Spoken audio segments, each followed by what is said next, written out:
she's on. Surely she doesn't wear that on a bearer. Edwards can be game of middle. Oh, fully gone. Fairly slippery. Still light rain forming here at the Adelaide Oval.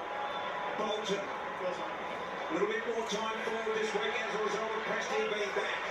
And a good defensive spoil to the boundary line. Kills that ball.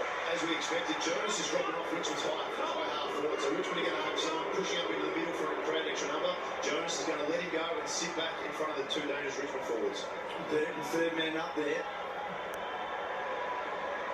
Lynch could be dangerous here. Lysette gets a second look. Lysette, Hartlett's hands are good. The Lions so strong in the back half of the season. He was outstanding against the Tigers. Around the level. Yeah, the high half forward has shown Edwards starting forward and push up, and just then allows Tom Jonas to bring that one to slide across. Switching the ball. He wasn't in a hurry to get the ball on. Maybe just to measure the kick. So it's Nankervis this time with Lysette. Both premiership ruckman. Graham. So another forward 50 entry. McKenzie just had a little miss. He gets a second look here and then spirals the ball into the heart of the centre. McKenzie, the long ball. Floston stands still there. Even under the attack of Dixon. She's had a good year. Nick Floston, key defender this year. At the back to another one in Bolter. Bolter, such a penetrating left foot kick towards Castagna. He's had a great year as well. Here's Bynes. Taps it a couple of times. Unbelievable. Couldn't quite get in there on the tackle when the push was good. Picked up there by Myers. It's going to overlook the Marshall. Marshall just a little fluffy off the boot. And not really aggressively going at the goal. That's the excitement and the pressure to call him finally. He had Gray there just to excite by himself. With the pressure, the crowd up and about, just panicked a little bit there. The youngest player out there, Butters, he was clean. So a miss by Marshall. Bolton, Martin, first look at the champ. Jonas cut it off beautifully. Ryans went back interestingly. Right way to go then because Broad was there. And Amon on the natural left of Dixon. First good look at him, kept it low. Has he got enough on it? No. And then Curtis fills the hole. Yeah, he'll want to get on with it straight away, Bruce, and he does. So the outlet is on here. McIntosh needs to be tidy. He's confronted by Burton. And Burton's done well since forcing his way back into this side. He missed a lot of time to the knee and then a quad. And he's been back in for just 3 games in the second half of the year. He is so important to them. Half forward for Port. Great to have the crowd back. Lysette. Boat was taken down heavily. Lysette again, Cochin. Didn't connect with the foot or the hand. Martin tidies it up. Really good handle to hold Oh, that's shit. Really under a bit of pressure. Fucking useless bastard. As well. It's a poor kick obviously there by Richmond, but just that ability inside, you can see already Wines and Boak hitting him really tight in those stoppages. Dersma to a hot spot. Dixon couldn't get a crack. Cochin getting his hands on a lot of the ball early. Just a little far from McIntosh. Dersma quick. And then Hawley squeezes one out. Heard the call. Just got past a couple of Port Adelaide players. Jonas. High ball back in. Can Lyson make a contest? He does. Pickett had a little miss. Little ball. Good stuff, Rosie. Wraps them up.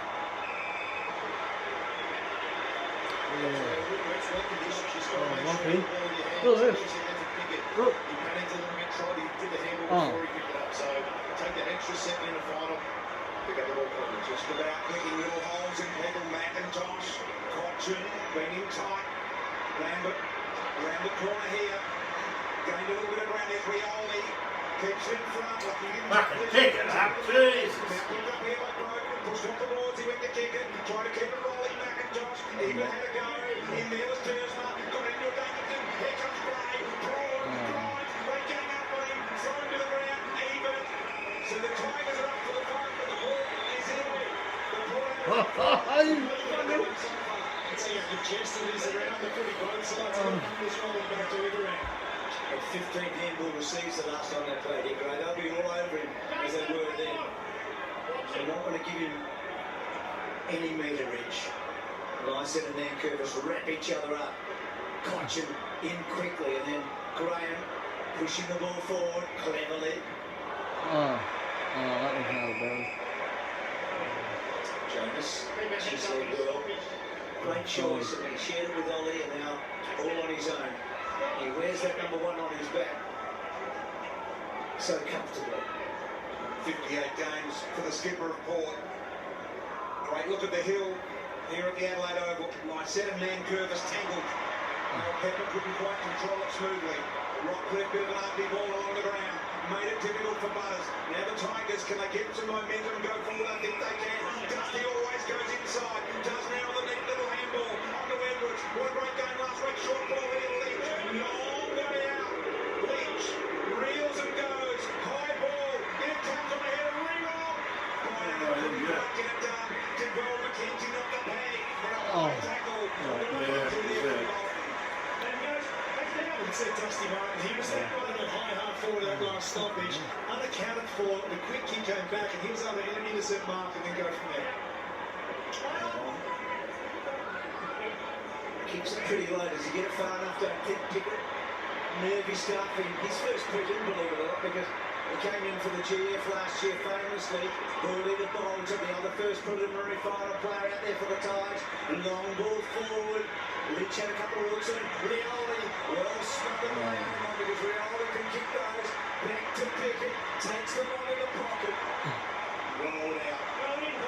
That was perfect there for Lynch. That's all they wanted to do. They wanted to make a contest and put enough pressure on, so it gives time for the Riolis and the small half forwards. When work tight the ground, gives them enough time to get back and put pressure on it and create an opportunity for another goal.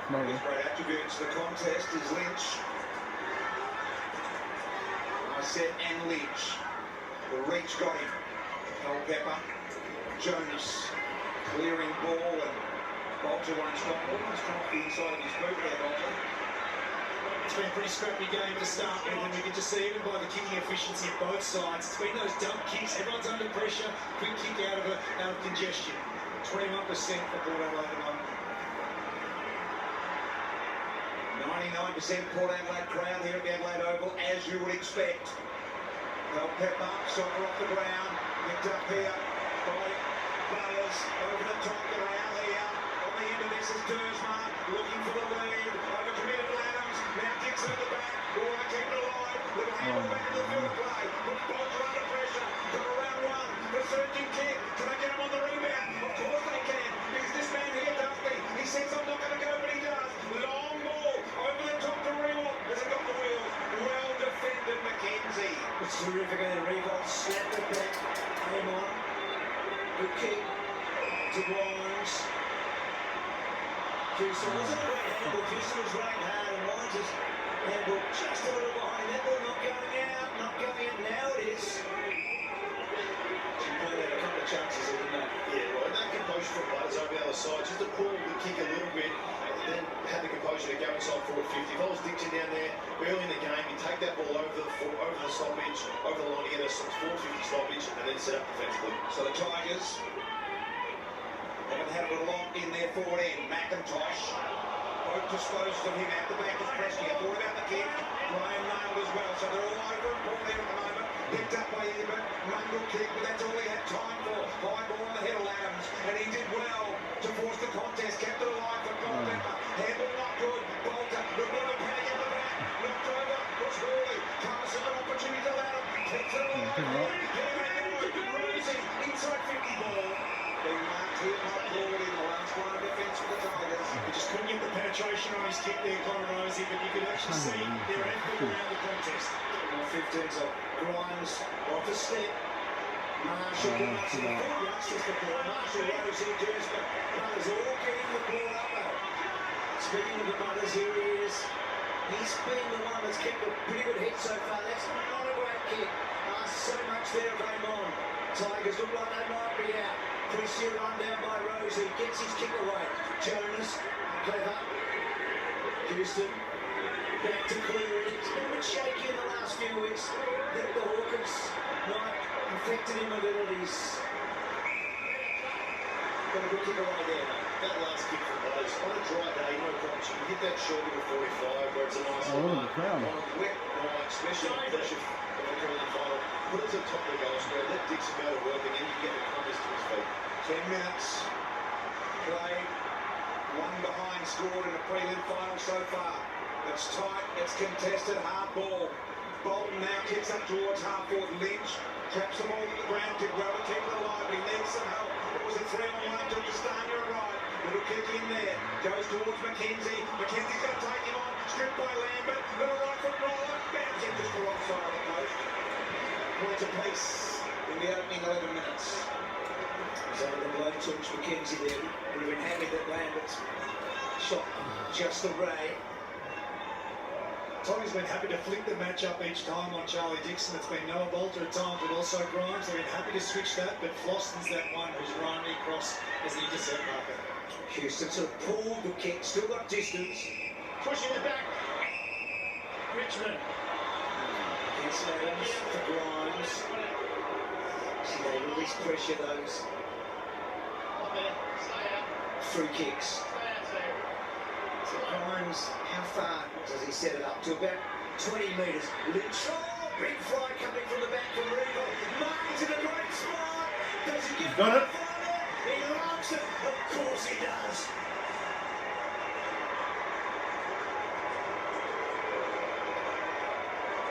So Adams still pushing the back of a contest that has that butterfly effect. So you go, yeah. Like Martin, it's a front and centre. I mean, it's hard to nail someone in a front and centre. You just don't know which way they're going to go. It's a terrific contest there from Jack Rewald. Yeah. Bring it to ground. He was a big fly, but watch the timing at this front and square from Dustin Martin. He's had a terrific start to go.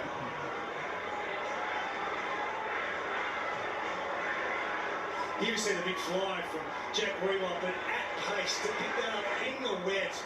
Dustin Martin, a fantastic front and square. You can see just that ability to hit the front. McKenzie was no chance when he comes through a pace like that, draw the football. Dustin Martin, you're a superstar of the game, and that will ignite the Tigers and get them interested. Four-time premiership player Johnny Platten there. With Leanne and Platt, Barrett, Central Districts and Hawthorn. What a player. Yeah, great Adelaide player, of course, South Australian player. Big state game player as well. There's Hartlett. Houston has done really well again this year. Stolen away to the advantage for Tigers. No, it'll go to Houston. Second half back here, Houston. Versatile player. Footballer. Entree. Goes short and finds both. So the top tens of the best and fairest of last year for both sides are all playing in this game. They have everyone available. Picked up here on this occasion by Rosie. Stripped away. Little handball by Mockle. On the Gray with a right foot. Bending ball that didn't get any traction in the air. Gee, that pace over the front half of Port Adelaide's really testing them there at ground level, isn't it? It is. That's a Cardinals especially when you don't let the ball get behind you. As a defender, you've got to keep knocking it forward, keep it in front of you.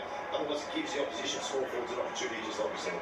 That was Rosie, that pace that gave a metre and found two.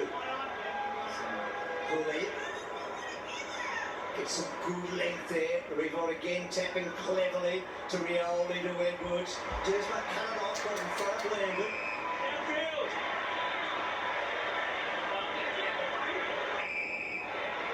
It was like, no, Tom, it's your kick now. Still down, take it, Desmond. Look, there. Just from the What contact. the fucking hell, umpire? Jesus fucking Christ! Just on the The line. weakest bloody piss! Showing us to about 35 metres. Yeah, high ball. Marshall setting himself at the back. He had good hands on it. Cochin had the weight. The land ball by McIntosh been prominent so far. Back to Cochin. Orton with a left foot kick. Hartlett to keep it alive. On the head of Dixon. Got both hands on it. Now Grimes. A lot of Richmond players there. A lot of fumbles as well. Man Curvis. Grimes. Hawley with a fumble as well. So they're coming Ryan. Rosie to Marshall. Marshall with a dangerous centering ball. Can the Tigers split him open up the middle? Pressed out with a long ball. A real long ball. Bolton's taken a mark. He looks for the runner. Rioli's got no one in the square. Kicks it over the top of Lynch. What a cunt of a kick. And clearly knocks it up. And kicks it out of bounds at the end. If I was a coach, I'd be sending a runner out to Marshall and saying that kick's a no-no. Not against Richmond, who moved the ball so fast. Either take it out, put the ball up, or put it to the top of the square. Down to you, Soda. Yeah, Xavier Dursby obviously came into this game after a bit of a clash with Blitzard a couple of weeks ago. He's got that knock there for Revolt, just a bit proper. Fuck, that was a free kick. Keep an eye on that. So McIntosh, Jonas stretched over the top of Rioli. Burton Only as far as McIntosh, back to him again, and then back to a similar spot. Revolt front, getting tapped it down cleverly. Hooray! He was there. You can see just a little bit. Yeah, that's a free kick. Took him a half hour to blow the bloody whistle. Trying to affect the big score. With that, you see, Reynolds not even Come on, kick a goal. His whole mindset is to knock it on. Poor defenders will naturally go to the contest, so if he can clear those initial defenders, he'll get it on to his teammates. So smart kick. It's a good kick. It's a 3 out of 4 man from set shots this season. And a crime match against the Saints. Good. Oh, that's close. Come on, Richmond.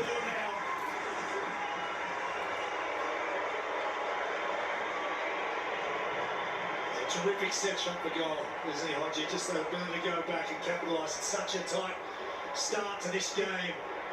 They get the ascendancy, they've settled really well. We know how relaxed they are as well. As a team who's played in 4 preliminary finals, they looked really comfortable and enjoying themselves even before the game.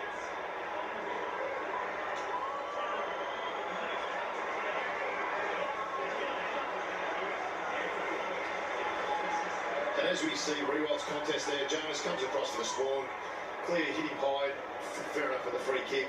But as you can see his mindset, we spoke about the knock-ons in these wet conditions. Said he has got a nice fluid shot of goal there, Jude, as you were saying. And he knows his kick left to right. Yes, and that's it. He's so composed. He's a Toyota fan zone. Very excited for what they're seeing from the Tigers. But that's what they've been able to do. They're a counteract team. Port Adelaide have been able to spend most of the time in their forward line. But Richmond's counteract has just been able to get them a couple of times. Dusty Jack, it's always hard to beat class. Watching manoeuvred out of the way by Gray with the soccer that gets an entry inside 50. And Grimes ran a defensive spoil and ended up taking the mark here against Marshall. Just under 5 minutes remaining here. Port have had a lot of play. They haven't kicked goals. Lynch got a little bit of a nudge there from Cleary. Out the back is Prestia. What a pick up from Dion Prestia. Good looking ball to Bolton as well. Over the top. Couldn't hold the mark. Still to ground. And once again, I think it was Burton that got out wide to Dersma. So no problems with Dersma. Doesn't get a lot of length on that kick. Again, then Cooper's got a cross. Marshall played that well. See what he does this time. And Wilkins Gray, the runner that Gray's handles it Tierney to Evan. It's a goal. Fuck you.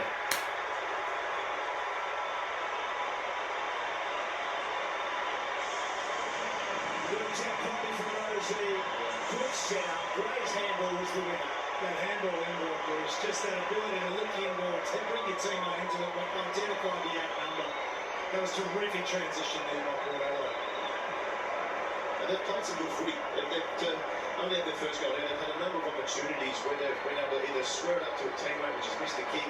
They've had plenty of the ball, they've had plenty of it in their 450. How's the attention there? Jack Corn's out there giving that group a bit of information. All ears, aren't they? Absolutely. I mean, he commands a lot of respect there amongst his team there, Chad Corns, and brings a wealth of experience to this young Port Adelaide side.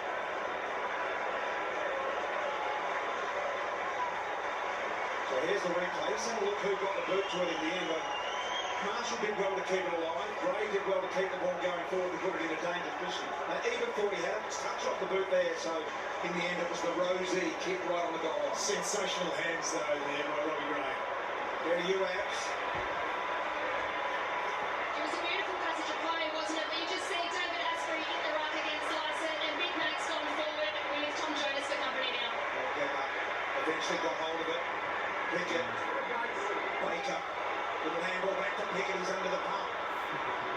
Soccer off the ground by Martin. Ricochet ball. Lycett took in control. Picked up at the end by Shaw. Short high balls it to half forward and Cleary. Mark's uncontested here at half back, and Port just settling now.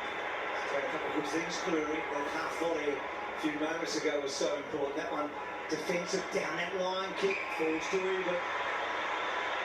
What a name at this footy club. What a player he is as he goes long and high. Does he get it over the back? Footy gets lost. There's a couple of silver free kicks out from that. It's the first one down here where he's pushed one to the back, which set up a shot for Dusty and kick the goal. And that one there, unfortunately, but is there even in the world that hasn't played over 200 games of some sort of footy cross? There's a lot on the ground. Say the name of the comes up. It's football royalty over here. Absolutely. Grimes, Boulder in trouble. Reporting for the hit. That's in one next to Higgins 400.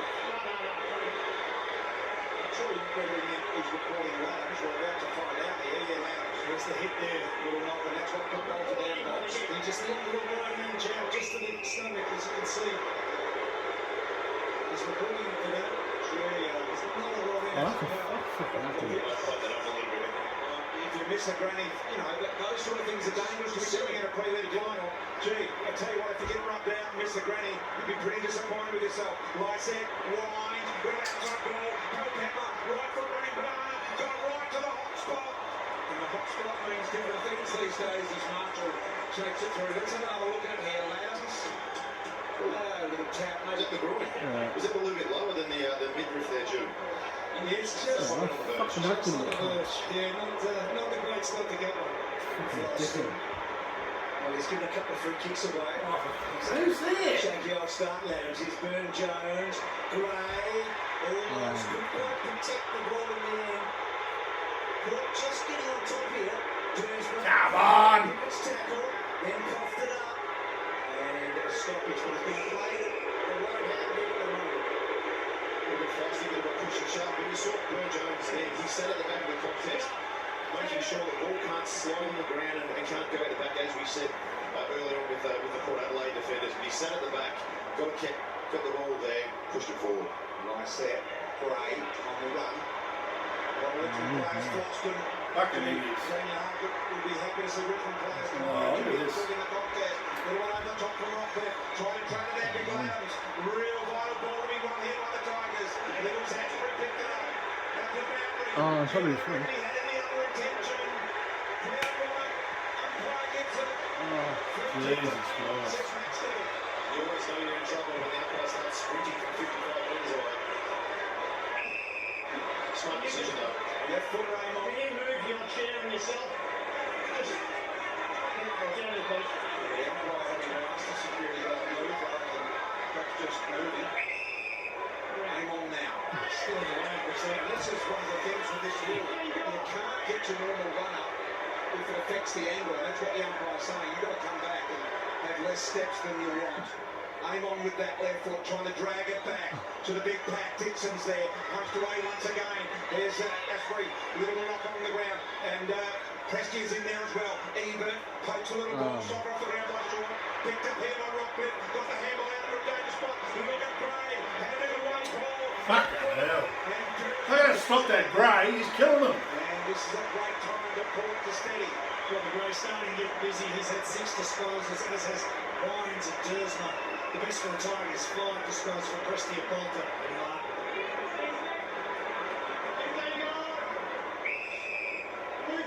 So Dersma has kicked 6 goals this year. This one's a 45-metre kick. Good angle about it. Listen, Little slippery. Listen. Trying to block the hands to make sure he gets a good stick with the ball. Good contact. There's the target. And that's right on line. That's magnificent. Has it got the wins? Point. I think it has.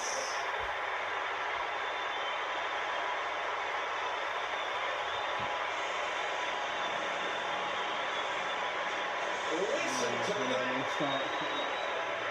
Brown loving it. Come on. Lynch and Dersma going at it. You get the feeling Lynch is target number 1. They're all trying. I don't think Get out, you fucking idiot. Let's go, Scotty back to his position. And Lynch is copying it left, right and centre. As you see, Dersma pumped up, and then he turns round. That's left the ball narrow, but then he turns round and runs after Lynch. So Lynch is obviously giving him a bit of feedback as he was having a set shot. But then all the Port Adelaide supporters, there's a bit of commentary this week saying that there's a few people who want to see Lynch finish the season tonight. The Port Adelaide, there were 6 or 7 from teammates get over there and they watch it. One of those was that man standing right next to him, Hamish Butler. Got a lot of momentum at the moment, Port Adelaide. 7 entries at the moment, just the 11 a ball for Richmond. So throwing the ball up, Larson, belting forward, Hurley, pick out, crashing through, good tackle, Hurley up, gets a second look though, slips around, Asprey, well done, Baker on the left foot, Bolton, what a season he's had. Measured kick towards Lambert, got over the back of Houston, got the ball back into the forward 50, they haven't been there for a while. Got down low, Jonas, did well, Hartman, Erlington, free kick. Heard the call, Boat, over the back. Gray's been really good. Good hands. First time I've had a good look at Stevie. Scooped the kick. Not great. Baker under the pump.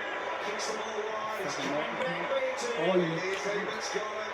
He's going to just inch it inside 50 looking for Boat. And you could tell not like when he was going in there. He really wanted to bounce it. But he just couldn't get enough certainty in what he was doing to risk it. So he ran the kick and he ran out of legs at that stage. Terrific spoil by Foster. You could see a little bit disarray in their matchups in the defensive half there, Richmond. Back into play and the siren sounds. This game is fully connected. Lynch is target number one for Adelaide, no doubt about it. Here's that. Is he up there? Nobody killed him. But they cleaned up. Fucking hell. He's not happy when they're letting play, so imagine how he feels now. Up and up. Williams. The English contingent on show. Bomb screwed across field. Watson. Driven by Vinivalu. Oh, they got away from Croker there. He's got to play for a set restart as well. Now Brendo Lee. Quarter of the game gone. They're falling behind the clock. Melbourne. Munster kicks from inside the 5. Come on, Anno. Goes back and the Fox has got him as well. Well, if you got speed, you might as well show it off. Then a big shot from Brandon Smith. Melbourne will win. This is an onslaught with ball in hand. Look at the Canberra Raider plays. They're still He fucking hurt him too. Terrific tactic there from Cameron Munster. Nice kick for Addo-Carr. Well, it's an onslaught even when Canberra have possession. Well, this is play 4. They're still not outside the 20. Punishing defence. Oh, I got him. At Welsh. Semi. My goodness. Nearly last play. Williams to kick and gets away at a long driving kick, but Addo-Carr, he is so much on song here tonight. Pappenhausen with the ball. Given his record at this ground, you would think it's only a matter of time before the Fox scores at some point. He has scored 8 games in a row at the venue. Now Munster. Fasil Malawi on the run. They've got Dale Finucane to come back tonight. He's 200th NRL day. Great to have him back fit from that calf injury. Bromwich Hughes. Another kick. It's still Bella. Come on, Bella. Just comes loose. And Nickel Klopstad goes touching goal. Did Vunivalu get a touch? Yeah, I thought Vunivalu, I thought he got a touch to the ball and pushed it forward. That just might save Canberra in this situation. If it's a line dropout, they're under all sorts of pressure. Vunivalu. Oh. It's hard to tell whether he got a hit or not. How good's their kicking game been? If it's not used, it's Cameron Smith out of dummy half. He might have missed that. That might have gone over his hands. That might have touched Valame's hands and pushed it back, which means Nickel Klopstad's taken a dead-end goal. Line dropout. Jack Whiten down to halfway. Now, Fasil Malawi bringing the ball back. See, they bring some impact off the bench, don't they? Fasil Malawi, Brandon Smith has been on. Dale Finucane yet to come out there. 2 Smiths there, Cameron to Brandon. And now the first try scorer, Jesse Bromwich, with a smile on his face. Caught in that tackle. Smith on for Brandon. Smith hurtling through defenders. What a champion he is, Brandon Smith. Quick play the ball. Oh, it's all on. It's all on. Kafusi. Croker, what a tackle. There were 3 Melbourne players on the outside. Jerome Hughes, Pappenhausen, kick and run, Pappenhausen, no! Oh! Oh! Brits and a shocker! And Justin Oliver's coming up with a ball. The Cochrane swipe was unsuccessful. And Owens won the lottery. With a try. You can't take this one off them. Now, I thought a fair try was taken away from them with Josh Adokar, Ryan Pappenhausen. They had from Melbourne into a grounding from Justin Oliver. He's still trying to explain the try, but they had the Canberra defence absolutely rattled. Went to the right, then came back to the left. The speed of Pappenhausen again, a threat. Follows his own kick through. Gets through. Cotterick comes in to clean it up, gets a horrible bounce. Sits up, he's looking low. He almost misses the ball. All contacts in the Raiders player.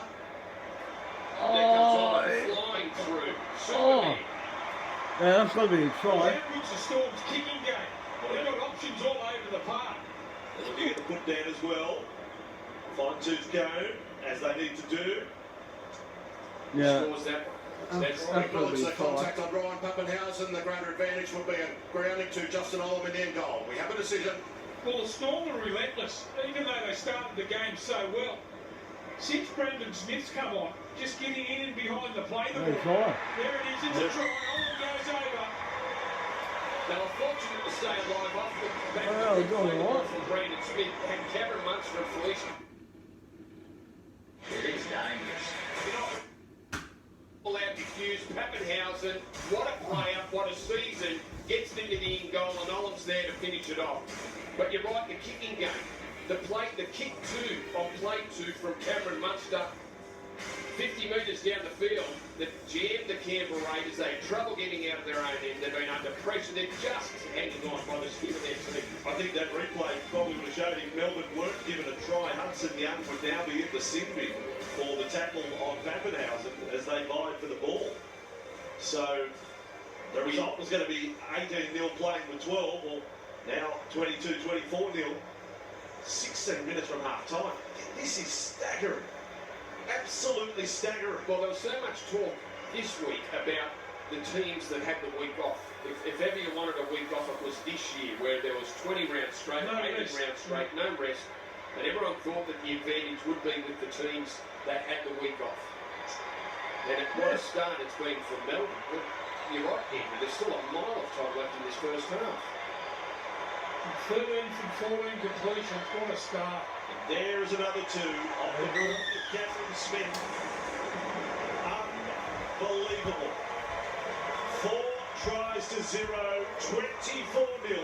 First preliminary final right here on Foxley. Brandy, you ever seen so many kickers in a game of footy? Pappenhausen, you look at Hughes, Munster, Cameron Smith out of dummy half. Geez, they're skillful. Makes it hard for a team, doesn't it, defensively to line up when you've got so many options as kickers. And all, some of the clever kicks that Hughes has already put in, Cameron Munster is dangerous. Certainly. You just took a wide receiver. What was the feeling like from the box? You comfortable? No, similar how young a run back. They're chasing a 20th straight win in Queensland tonight, Melbourne. On 24, they've passed 25 in the last 19 straight. That sort of statistic is extraordinary as the scoreline right now. Another possession for Tino. Siasola Oli out there now. Soliola with the tackle. Cameron Smith. Edwards is coming to the middle, and also it means Dustin Martin's pushed forward and Tom Jones is picked him up. First on tape, the Tigers have trailed at quarter time since round 11 when Port beat them here. Speaker Gray. Robbie gets it to Wines. Port led by 5 points on that occasion at quarter times, and they led by a couple tonight, kicking the last 2 goals of the opening term. Take it straight away. Thanks, guys. Yeah, thanks, stupid. Thank you. Such an offensive weapon really for the Tigers off half-back. And his shutdown of him as a bonus for the opposition. Right good. mentioned Willie there, Bruce. And they seem to have targeted him tonight because he's copped a lot of pressure at the moment. He's got hands on ball, hasn't he? Yeah, and kicking efficiency down for him tonight as well. So his run and carry has been such a feature of their prelims and their grand finals. Lysette and then Curvis. Should Ruckman, Lysette. Off the ball. Pick the fucking thing up. Prestia, Soccer in the middle. Almost a beautiful pick up from Rewalt. Lost from Martin. What a dish. Got to Pickett. Around through traffic. Little kick is short to Lynch. Got met solidly by Burton. Castagna off the floor. Here's the dangerous Rioli. Good pick up. Didn't think about the goal. Gave it back to Lynch. Standing start. Might be tough for on the line it is. And guess who touched it? The man that was getting the stick just before quarter time. That just shows how fast Richmond can move the ball. As soon as it's surged from the back half, they knock it on, they'll kick it off the ground. Nice feedback to Rioli. Lynch just couldn't quite make the distance. Look at Martin's handball was sublime to Pickett, giving him his first disposal tonight. Rockcliffe, Dixon, all up the ground. Marshall started pretty well. He made a couple of poor decisions for him. He's had a lot of the ball, but normally good with ball in hand. See just how wet it is. No, not like that in there, but they get the ball forward 50. Rosie's been excellent. Gray, back to Rosie, back to Amon. Little give to Wines. Wines off the step. Tap forward by Rockcliffe. Butters spreads it. Rosie's kick one. Prelim at 20 years of age. He's a real goal, isn't he? Sensational snap. I love the way that Charlie Dixon had pushed up, but just emptied their forward line out. They had the smalls inside from Rosie and Butters, and just let them go to work. They're smarts, they're clean at ground level. And to have a finish like that in such a Coach side. Avili. And on for Soliola. Oh, look at close they are. The spin, but short of the line. Avili. There we go.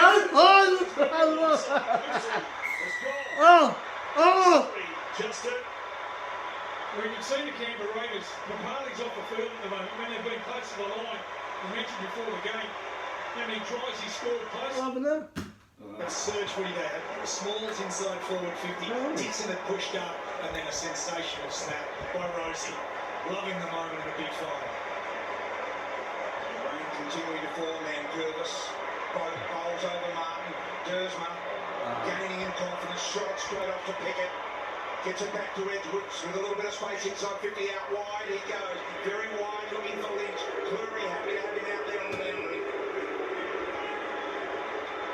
Crowd not like Sit down, you fucking idiot. close proximity of Lynch at the moment. Fucking idiots. They shit themselves. They went out there and played against them. Lysette in. Lynch.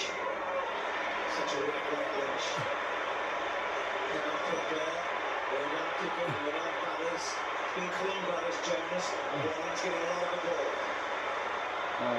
Vlosten, red best.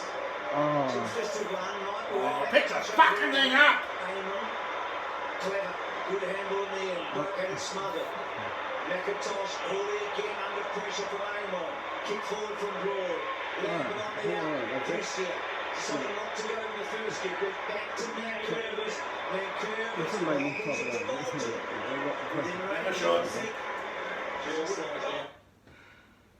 Finish level like that.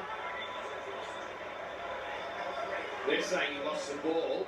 Footwork from Harawira and Naira got him back on the inside of the Melbourne Storm defence. There's 4 players there to make the tackle. Fasua Malanawi over the top, and Pappenhausen gets the ball and falls to ground and denies Harawira and Naira getting it to the try line. I don't think he was held up over the line. Definitely not the try. The ball looked short. You can die by the sword in those moments if you're going to go back and kick Oh, it. they've got a goal. Everyone and you don't get back quick, but there is opportunity. Just accelerate through, turn around quickly. But hey, look, but that situation, Then a goal. If you know you can, even if you're 30 metres out, don't turn your back. You just Stick never with know them. what's happening down the field.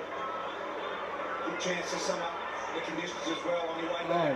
There's an opportunity for Eamon who's been pretty good in this game so far. A little one off here to Houston. Houston with a bit of an up and under ball out wide to Adams. Grimes just heads him under the footy nicely. Bash Hawley got her off there. Graham to Edwards. Got around Culpepper pretty easy in the end. Long ball in. Lynch got good. Oh, he dropped it! Useless! Just in the end. Now Eamon on his favoured left side just measures the kick to Jonas. Did all the work there, top Lynch, and just moved Cleary out of the way, but just dropped the chest mark 10 metres out. Yeah, dropped the bloody mark. Again, he was involved there. He was the one that touched it off, Lynch. He's running up and down that wing.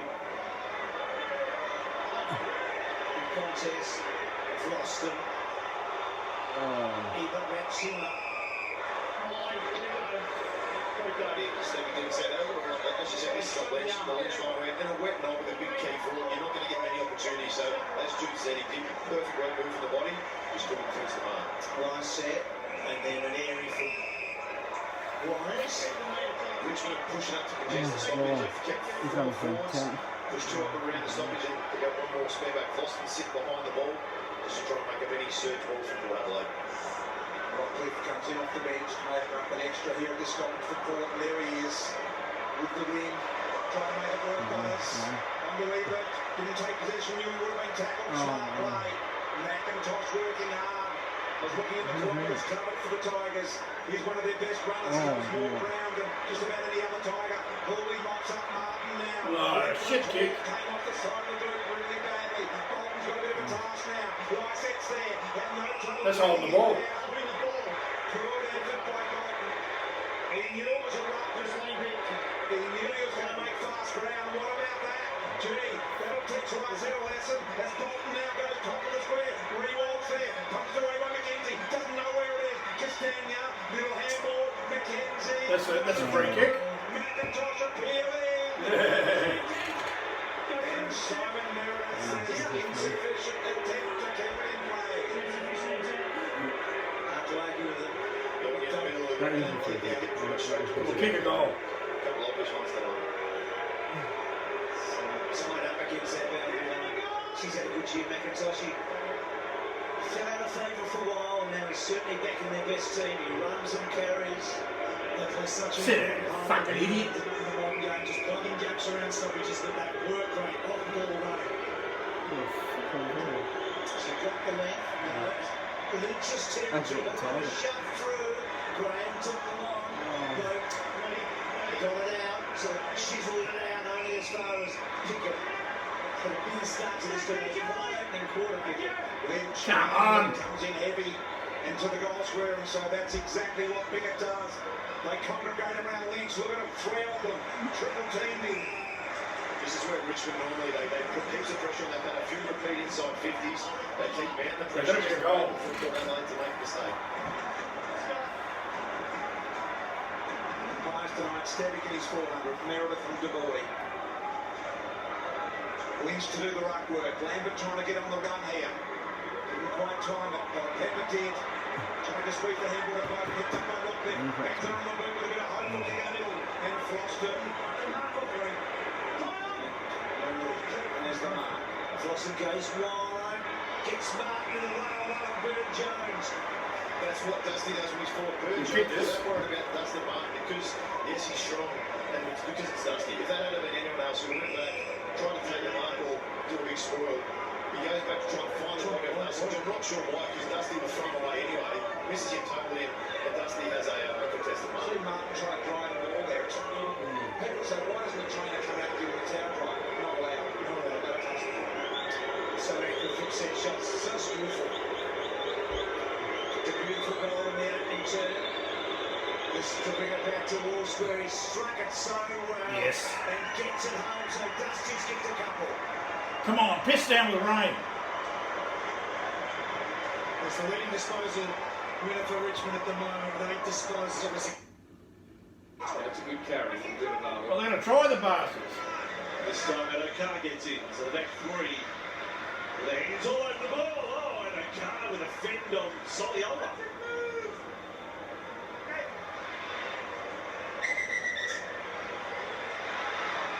He's putting some sort of leg twist there. He's A bit of pain in the ankle, Josh Adokar, and with a bit to say. What happened right at the death here of the tackle? He just got twisted over. It was Dynamis Louis around the back.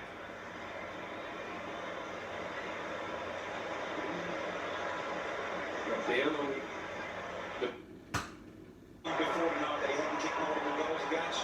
He guessed it. Bought. He's broken that down tonight. Look at the rain. Can't quite see it on the screen, but I can tell you it's absolutely pouring here at the moment as the boy throws it up in the middle. Cotchin gets the clearance on the left. High ball coming in. Attempted spoiling fist. Jones didn't like it. Lynch says, I was just trying to spoil the ball. Oh boy, sometimes he can be naughty. As Houston sends a long ball up towards half forward off Andrew. Magnificent by Culpepper. Out wide to Marshall. Broad's got better position. He runs and goes as the rain is pouring here. And Rioli marks it half back. Covering a lot of ground, Rioli. Long ball, trying to get it over the back to Revolt. Houston did a pretty good job. Jack gets a little bit. Couldn't quite land. Pick the fucking thing up! McKenzie, even well done there by short getting across. Crowd's not happy with the non-holding the ball decision, but you can see how important in these conditions to work front and square. All the ferals are out. For support and then work with that outnumber. Yes, we're going to do the right work here. Like I said, he's a hard man to push off the line as he proves there. Little poker Lambert, Asbury the sock off the round the mark again here. McKenzie, left foot up.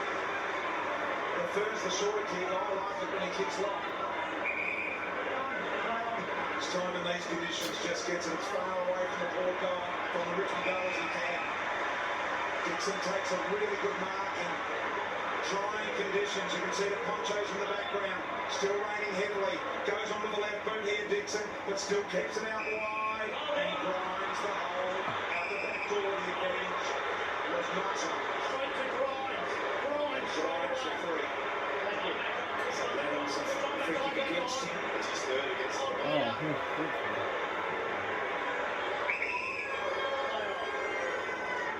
Grimes. He goes back along the line after straightening up. McKenzie just would Revolt cleverly. Well done by Lysette to Burn Jones to Rockcliffe to Houston. Gee, it is. It's up. Could open it up here. Well done. Hang on against Pickett. Butters. Pickett running in the end. Cotchin got an important clearance a moment ago. Lambert. Spotty. Shouldn't have really. And then pretty lucky in the end to get away with it, I think. Too high. They get that holding the ball in the end. That's holding the ball, mate. That's the first one which they were ready to go ballistic, and then they made up for the second one. So that was the first one. It looks like holding the ball, especially when they played a couple of them tonight. Possibly knocked out of the tackle. Maybe the umpire was thinking that. Could be the only reason why there was no free pay. Can't get the ball. Dixon's free here. They got the one sitting behind the ball, he's going to have to slide up. There he is. Right in the middle of the 50. Ball comes fast to Rosie. He goes a little deeper and kicks it out of the way. Grimes. Over the back was Ebert. Marshall did well. Got to Rockcliffe and passed the ball. Tigers get an opportunity. Can they capitalise and rebound here? No. Would have set up that defensive transition wall. Hartland tidies it up here. Goes short to McKenzie. Now the big bombing McKenzie. Long ball. Going to have to do it from the back. Completely outnumbered in the end. Tigers plenty in the air. Butters there. It was against the two big guys. A great fizz there from Bolter, but Port Adelaide would be happy with that. Richmond have been up and about, move the ball cocked, they'll have time now to set up behind the ball, get their structure ready. So Adams and Asprey. Asprey works in sort of to the side. Did pretty well. Broad. Back to Adams. Warren's held up. Burn Jones quickly on to the dangerous spot. Dixon attacked it brilliantly. He runs it, kick it through. He does the right thing. What a kick. Makes an absolute mess. Chris himself as well. Shorts kicks horrible as well. Little fumbling ball there. Cleary kicked it in front but couldn't keep it alive. Ran into trouble. Lambert. Burn Jones has got him. And that'll be a ball up. Yeah, no try there. Rosie's looked at him and said, how can you drop that? He's done everything. He was selfless. He's squaring across the face of goal. Just put it down, boys. Adams, Gray, Pepper, Bolton, went fishing, missed it, now Mopper, little low spiral, a little square off and around. Gets back, takes it line, doesn't run it over the behind line, goes the safety kick as wide as possible, and just standing there, that's a win for him to get it over the line and trouble momentarily. The ministry will see how Is okay for Canberra. There was the tackle. It's in the end of the finish. Sometimes players end up in awkward Come on, show us the positions score. in slow motion. Fucking useless. that's the thing. It's a final. It's wet conditions. Move on. Doesn't matter. Holding the ball. Fucking hold the ball. Against Rock also. Asprey gets that ball forward as quickly as he can. Reebok pushed out a bit. Hartlett, Ebert charged through again, great tackle. Edwards getting down and dirty. McKenzie wrapped up in the tackle by Graham. Ball around, both okay, but tap forward by Edwards to Bolton. Twisting and turning to Hawley. He's had as much tonight. Wobbles it forward, reach again. Come on, scatter. Ball in a dangerous spot for Burn-Jones. Jones was good to get it to Burn-Jones, and then Burton does enough, I think, to get a throw in. And he goes. Sensational, Jones. Getting back. Cameron Smith for Munster to rush the kick. Long spiralling ball. Oh, he fucked it. Valamay's lost it. Crocker's offside. They're going to say Valamay didn't even touch it. He got lucky. Brandon Smith standing. This has been doing. Also push hard forward and get to scoring opportunities. Bahamas are going up here at the moment. Scores a level goal. Mason the second. Couple goals each in the first. Gray. It's going to be separated by small things in the game. To Ebert. Ebert over the top here now. The one comes to Rockcliffe. Couldn't control the ball. Baker sharp hands. Got to Broad. Goes down the boundary line looking for Mioli. He'll try and turn Burn-Jones around. He was aware of what was going on. Burn-Jones trying to get it for his legs. And he's hard with a little bit of a sock off the ground. Trying to clean it up even. Did. Fucking who's on him? Tip was partially smothered off the boot. And we'll throw it in. Unlike Rocker, he's had a couple fumbles in this quarter, which is normally so clean below his knees, but there was one inside from 50, that last one, as we see reality there, flick it through his legs, but good work from Burn-Jones, got a little bit of help from his teammate. That's a throw, isn't it? Putting it on the ground. They've let a few go this year. Asprey winds, kicks the ball out in the field. What an arborist we're seeing here. Every possession. Look at the range, it's excellent. Really pressure. Those things Come on, Richmond. board in world cricket. And tonight, it's done some great jobs in many big games here at the Adelaide Oval. Many that Port Adelaide have been involved in. Port Adelaide. Peter Adams. Peter. I'll enjoy this. Archie Adams has got a free kick. Gets some good distance, Dixon the target. Fucking bad. Motlop was just over the back of a really dangerous spot. I mentioned that Port played well on this ground. Historically, they haven't come on sexy at Bruce before football park days. Fuck it. No. 36 fullbacks here, Port Adelaide Magpies, and 6 in a row in the 1950s of this ground. A couple of us were growing up, BT. Broad, in Little Shaw, Ebert. Graham it is, in fact, coming from the ground. It's Graham, so that's okay. Here goes Dixon. Grimes with a big fist up. Comes from about 4 deep. Hodgson will spin around move. Oh, he's down. As he went for a jump, he got body sprawled from behind, but then got pushed into the back of the Richmond defender and hit his head. He's up and about, big fella, and not happy. Not happy with him. As you say, a smart like Halter just puts the body on as he goes up. Then he runs into Boston and he cops it in the face. So much work done on both Dixon and Leach tonight from 2-3 defenders when the ball comes in. At either end, Ebert. So Foster's got to go, and he does. Wonderful player that he is. Leach did well there. Got to stop him on the center wing. He's not got levels before he got away 4 free kicks early, but he's done the right thing. He stayed in the game. He's just had 2 kicks then. He's got back in, as you see, the second free kick then where he's landed and taken out Graham. Looks like it's just a lot for him. Knock into it, it's on the bench, Graham, so he'll get back out there. Right on centre wing, scores a level. 2.5 minutes remaining in the half. Adams, Edwards, fresh area. Martin lost off the ground tonight because Fucking umpire! But Amon almost drew up the knock on the Dursman. Here the youngies, they go forward into Dixon. Both hands on the game, well done, Bolter. Really well done. Looked like a throw to keep it back in play, but eventually it went over. Nothing Bowler's game tonight is Chris Wilson's the range working for him, Bennett Dixon, but he's bodying him at the right times. He's making sure he's timing in the score. It's not just going off the ball. He's using his chest to hit the back of Dixon to help with his score.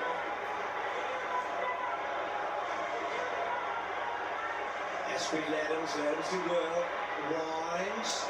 Adjustment. For that one drop, he's had a brilliant first half. Goes short to Wines. Gets you in the second Emmy on Graham. Remembering you missed the grand final last year, Graham, for something very different to that. Numbers back now. So Wines tries to measure it. Puts it to well there without giving away a free kick. Can both squeeze it out. He doesn't quite. And then Vlossman ducked his head effectively. And then Cochin does squeeze it down towards the boundary line. Going to be tight here. Good twist and turn from Wines. So back to Mackenzie off the standing start. Very early knock-off. Cochin there brings it all around, stays in play. Motlop just flies, goes away, silly for a kick like before. In the meantime, Baker towards Nankervis, brings it to the ground. Edwards. It's a throw! It's a throw. So this will be a Nankervis free here. Get out of the way, you dickhead. Scores locked together here for the majority of this quarter. Nankervis slightly off the side of the boot, brings Rioli the contest. Even without Lambert, Rioli got it here. Bolton, Hooley to short. Can he straighten? To the left foot around the corner. Deliberate ball here. Looking for Castagna. Recover his own drop. Oh, he's fucking missing. You useless bastard! They did really well apart from the final finish from Prestia. They navigated the chaos at ground level, quick hands. Fucking shit himself. Brought each other into the game there. Just a poor finish there for Prestia. Andy, what's Graham's situation? No, good news for Tigers fans, Bruce. Jack Graham is back out on the ground. It was just that stinger as we saw in that replay earlier. So no thanks, no score by others after 13 minutes. Not a behind. The pressure from both teams has been outstanding. Burn Jones, so looking like it might be all square at half time, and that would be a fair result. Port certainly had the better part of the second half of the first quarter and the first bit of this quarter, and then Richmond have been able to get it back. Much to think about. Gray been terrific. Dursma got it from Lycett. As that clock ticks away, he puts big fly. Getting back Gloston, and another stoppage. Both teams have really struggled to navigate the extra player back in this second term. Just be able to kick that inside forward 50. They've had some looks, but the extra players not good.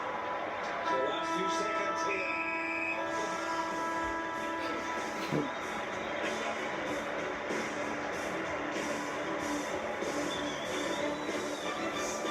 Half-time thanks to Matronics, and there is no love lost between... 5G network it deserves. Upgrade today.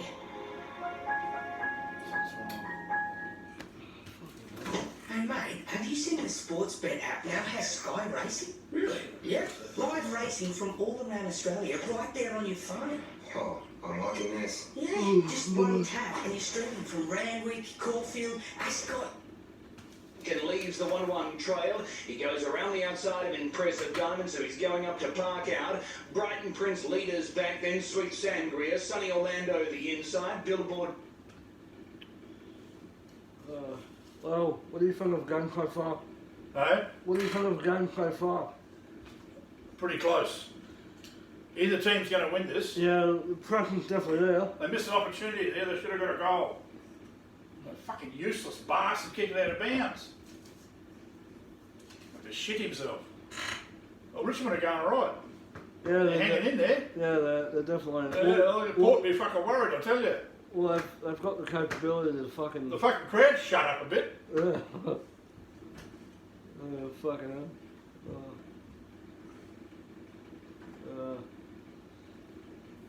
hell.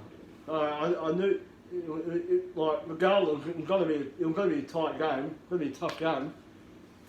And we all know how good Richmond are. You know, they've got the capability of fucking... Richmond will keep coming.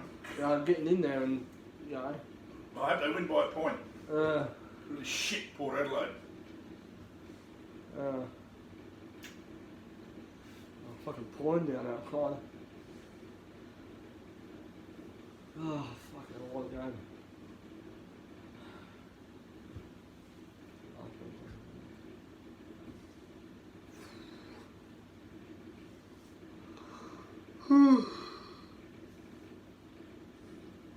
Fucking battery's fucking low. Last one's fucking lean. Come on.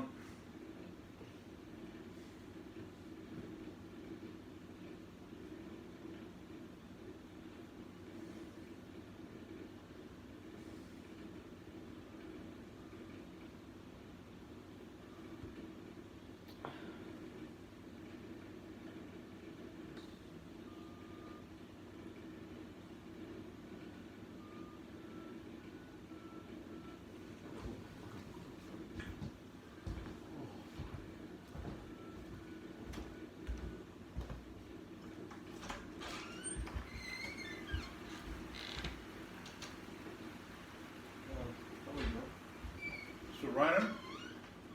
Yeah. We've got a woman. An old woman. Looks like it.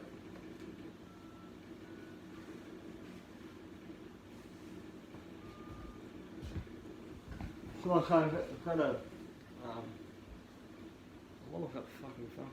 I don't know.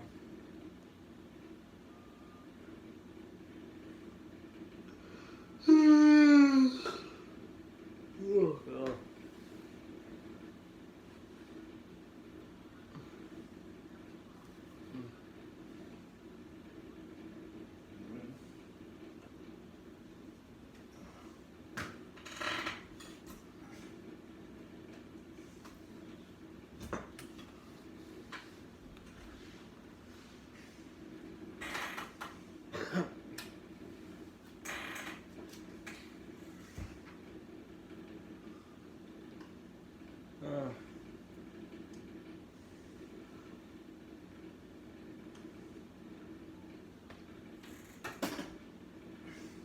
Keep going.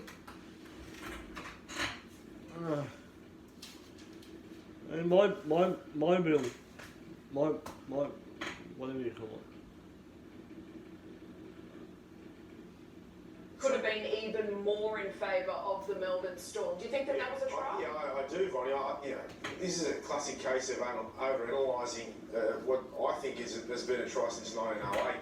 Yeah, obviously we had all eyes on his foot, whether his foot went over the sideline. There's no other way to ground that ball than the way that Josh did.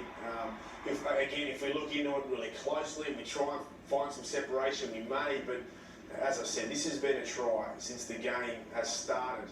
And you see that's a try! I think that was a definite 4-pointer. Well, what is Ricky's game plan from here on in? He's got 40 minutes to pick back a fair few points on the scoreboard. Yeah, look, I just think they need to stick to what they've done all season. They need possession. Well, they got that in the back end of the second half, the end of the first half, and troubled them. The second phase and their unpredictability started to make Melbourne miss tackles and started to cause them havoc in their defensive line. Still targeting that right side. Branko Lee jamming up. There's some spacing behind him. Individual talent here. Papali, White, and I think Bateman, they need to open up the game. Adelaide offload and just unsettle the Storm back into the action. All right, well, there's a comeback on the cards. It is the Melbourne Storm 24-6. The Storm and the Raiders, they are 40 minutes away from the grand final. We'll have all the highlights straight after full time at Suncorp Stadium. You're watching Finals Footy on Fox. The first quarter, that is the second most in any quarter for season 2020. So that's an outstanding return. And that's what you were saying, really. They've done a lot of things really, really well, haven't they? You can't do that much better. No, interesting to note the other time they did it this year was in the last quarter against the same opposition. Yeah. So what they need to do from that is actually convert that to scoring on the board.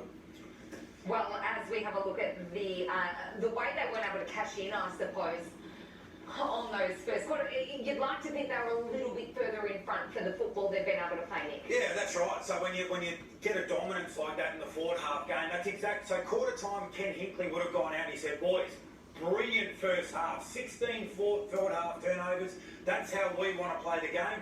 Let's tidy this stuff up. Let's get more reward for it. Let's put some more scoreboard pressure on Richmond, because at the moment we're getting the game exactly how we want it to look. A few young players probably missing some goals early, particularly in that first quarter.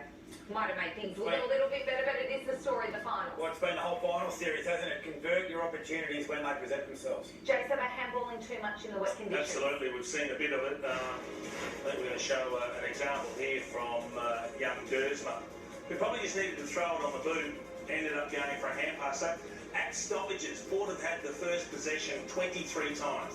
Normally, that means 23 clearances. But they've turned 4 of them over by doing a little bit too much with hand pass. So sometimes you've just got to take the territory, particularly in wet conditions. That lap vision with thanks to Zero. So we head into the Matronics newsroom, and John, Ralph, are we going to have, if Port win tonight, a big tribunal story in the lead up to the grand final? Well, perhaps. So Peter Ladham, I think, is more likely to receive a low-level striking fine, or maybe even a misconduct fine for his punch to, well, his low punch, let's call it that, on Noah Bolter. Here's why it's reckless. The punch to the groin is assessed under the MRO table of offences in the identical way as a punch to the head. So if Michael Christian did decide it was intentional, low impact to the groin, that's a week, you miss the grand final. Now, I think there's enough grey area there to suggest that he got him low in the stomach, and the degree of force give Chris the capacity to say it's only a misconduct fine. We did see in the corresponding game earlier this season, Jack Rewalt got a fine for a punch on Tom Jonas. But guys, what do you think? It just seems to me that it's just so reckless given the capacity to be suspended. It's very, very stupid, Ralphie, but based on what we've seen this year, I can't see how you can rub a player out for a week with all of the strikes that have gone unpunished. Particularly in a grand final as well, where we know, I mean, it's very hard to get rubbed out for a grand final, isn't it? Well, yeah, it is. History would suggest that as well, but it's silly. He hasn't had a great first half. No, he's given away some far too many free kicks. He's caused possession turnovers, so he's got a lot of work to do to turn around his performance in the second half. And he's got the difficulty for Ladhams now is not to let that play on your mind since you've been reported. How do you do that, though? If you do win, am I going to be playing next week? Well, let's tick the first box. Let's make sure we win first. So that means you've got to play your role and you've actually got to contribute. If I'm in the rooms and I'm at Port Adelaide, assistant coach or support staff, I'm getting over to him and saying, hey mate, don't worry about it because you're only going to get a fine. So just put it to the back of your mind. There's no way you're going to get suspended. Deal with it on Monday. More importantly, you don't have to worry about being rubbed down if we're not playing next week. Right. So how about we win? Yeah. Well, the scores are level at the moment at Adelaide Oval, and for the latest odds, here is Stacey Thomas from PointsBet. G'day punters! What's the game so far? It's all tied up here at the main break, so this means there's no early payout on this game. But let me tell you how it all works. At PointsBet, if you lead at half time, you win. PointsBet will pay you straight out as a winner. It is as simple as that. PointsBet's AFL Finals early payout is available every game throughout the final series, including the big one, the grand final. So if you don't have the PointsBet app, it takes 1 minute to join. And you get access to over 400 markets on every AFL Finals game, as well as same-game multi, quick multi, elite odds, and much, much more. So download the PointsBet app, and please, gamble responsibly. You're watching Finals Footy on Fox, half-time, brought to you by Matronics. Morning, Keith. Did you know if you buy new eligible Amy home and car insurance together, you can save 20% off the second policy until November 29? Sounds great. But who is that? I don't know. But he talks to me all the time. It's our little secret, Keith. Who does? Yeah, double up and save, Keith. Does your insurance offer this? Amy does. Ready for the second half, come on. Now they want to forward 4 tries to 1.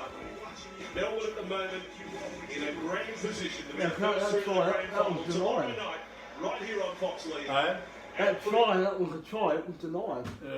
Yeah. Not the umpire, okay?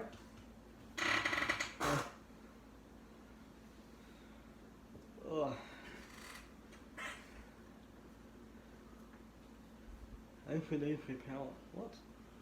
I'm not sure now. It's like a fucking monkey, doesn't it, that dude? A fucking gorilla.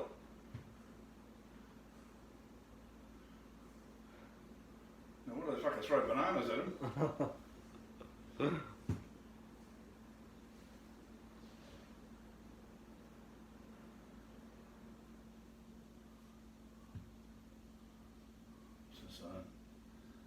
In 7-1 errors. 7 errors from the Canberra Raiders. So you're right, the first 20 minutes of this second half, the Raiders have to dominate.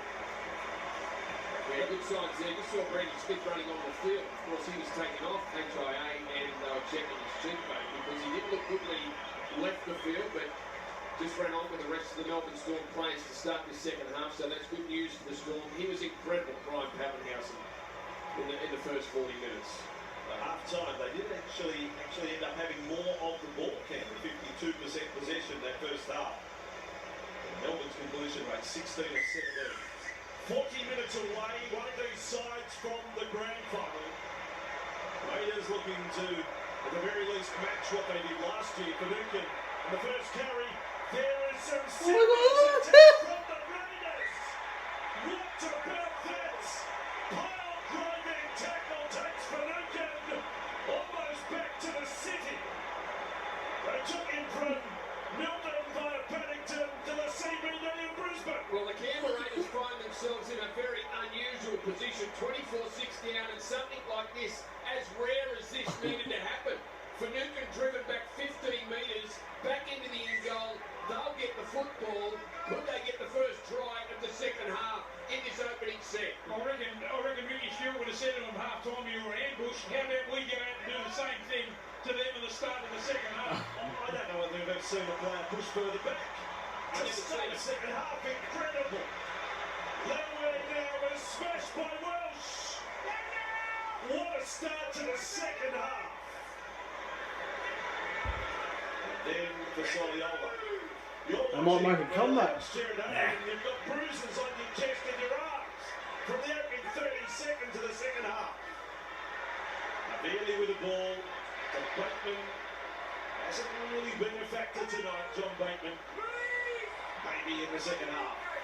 Barely quickly away. Oh, that's a... Come on. It's a knock-on from Canberra.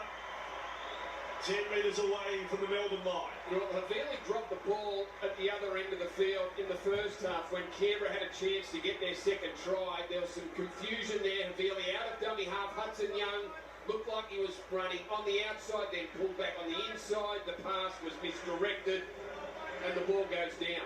And so does the chance for the Raiders to score the first try. Starling remains on the bench. He's been averaging over 50 minutes as well. Smart, dummy half. Maybe now is the time to get him out there. Lead from the scrum. That's another incomplete set from the Canberra Raiders. Funugan on the carry there. Got some punishment after the break. Cameron Smith. Christian Welsh. Hughes with the ball. Confronted by Canberra's Fijian winger and Sammy Balame. See how easy they get on the outside of the Canberra defence there. Jerome Hughes having a strong game as per normal. He's a very good running halfback. Now Smith for Brandon Smith. Yet another carry. Yet another 10, 12, 13 metres. Cameron Smith off a quick play the ball. Much through Pappenhausen. I thought, I might have been outside. Doesn't matter. Nickel Dockstad's ended up with the ball. And now it's the Melbourne. Look at this. Storm's turn to turn. Nickel Dockstad back to the end goal. Well, now I've never seen that before. Both teams. Defensive pressure. Bloody hell. Inside. Well, they mean business. They both do. Fucking hell. Dockstad on the first bounce. 9 metres out from the try line. It was Justin Olam, the driving force in that. Yeah, that's inside the He line. just kept pumping those legs towards the try line. They know exactly what they're doing too. When they make the tackle, he was going over the 10 metre line. Hold him up. The troops come. Oh, I've never seen that before. Welsh bringing it back. Even whilst that must have felt like Stretch Armstrong there. He had even his own teammate Jordan Ruppert pulling his leg to try and keep him in the field of play. Now Brandon Smith with the ball. 20. Oh, whoa, it's come loose. It's come loose and play on is the call. For Hudson Young, what a zany second half it's been. 4 and a bit minutes.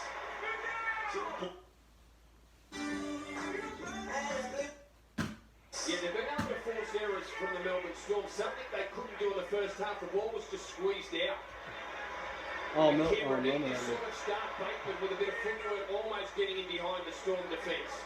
Laughing up. Plenty of Canberra fans in its Uncork Stadium as well if they do get a roll on. Now George Williams kicks from 45 minutes out. Probably wants him to stay in the field of play. Still not a bad result. Scrum will come 10 metres out from the line. That went out before the corner post, didn't it? Yes, I just saw the touch judge waving his flag sideways. Good call. Yeah, he did. He got it wrong. But the touch judge did Oh. that. Yes. He has to put his flag up. You look at him, he's waving his goal. Touch and goal. Greg, we've got a problem here. That flag, misuse of the flag. I know we've got some bigger issues in rugby league, but that's Sit down, dickhead. There's always a fucking idiot. Unbelievable. Look at the head on the bus. Greg Alexander then. He's got it in for the sideline officials at times, I often think. Yeah, we spoke about their back three. The difference between the Melbourne Storm and a lot of other teams is the speed of back three. Look at the work from Vunivalu and Addo Carr in the opening half. A try to Sully, a line break, tackle by 7, Addo Carr, an assist, a couple of line breaks, and 5 tackle busts. Incredible work from the two Storm wingers. Now Paul Finucane falling in that tackle. Welcome to have a fresh player on the bench, Nico Hines. Welsh to Hughes, they're away again. Lee, Valamay had to make a decision there. Well, it was the right side of Canberra that was the perceived problem, but the Melbourne Storm are pulling apart the left. Jack White and Jared Croker. Jerome Hughes getting on the outside. Time and time again. Smith, the two Smiths, Munster, Pappenhausen, Bromwich, and O'Carr. Here he goes, the Fox back in field. Oh! The strength improves year on year. The speed's always been there. Now Smith kicks, he's looking for He's grabbing that in the field of play that time. Melbourne's penalised. Their second effort there from Addo Carr and Brandon Smith. The bounce in. That's What a right. late game. So for them, it's about conviction. Extra effort there from the two Melbourne Storm players resulted in the penalty down there, and then there's the second effort from Addo Carr. And even the calmness of Cameron Smith to put that play in just up the short side. Plenty of time there. Unfortunately, they didn't come away with the forced line drop out that time. Didn't give him to the Raiders. Only had the 2 set restarts in the match tonight. Might be the lowest tally we've had all season for 48 minutes. Now Tom Starling gets ready to come on for the Raiders. Needs to be an ace in the pack. Williams, Whiten, then Whitehead. So White needs to find a way into the game too when Canberra have the ball. Big match player, we know that. Soliola, good run, plays it. For Starling, last tackle. Williams, they're going to run it. Lily knows it. Bateman passes, almost without looking. Oh, he punched him. You bastard. The Raiders get a result. 8 minutes into the second half. Well, there was some space there to run the ball on the last, but the outside Canberra players were offside. They were ready for the kick. The pass from Bateman, the shuffle on What? out to Rafa, No, he didn't. You can't see it. Patrick with the kick. It's beyond play. Yeah, it was over there. Pappenhausen attacks the football. He's disappointed, but he knocks it out. Canberra will get didn't see that. Claiming John Bateman Two to a guys on the punch ball. at Justin Olam in that attacking rush there. Not reported. Canberra the scrum food. What a mess this scrum is. And as we call it, scrum legs, have a look at it. Now for Whiten. If it looks at, looked up, saw Brett Cayley in front of him. He's been good, Lee, hasn't he? Oh, There was a lot of break that week coming into the game.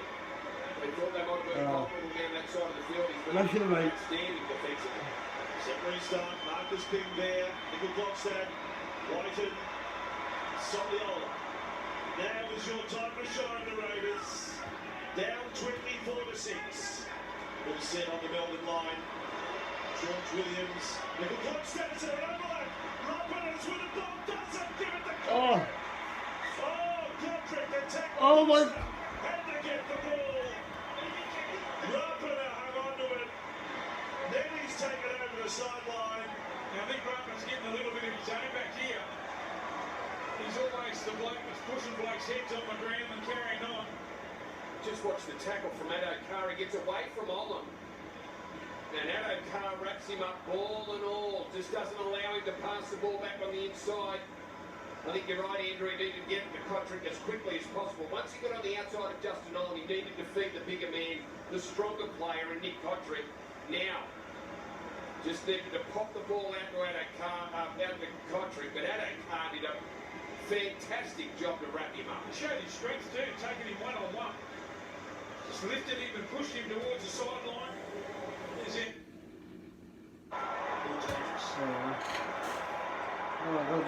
Oh, Richmond's got to go.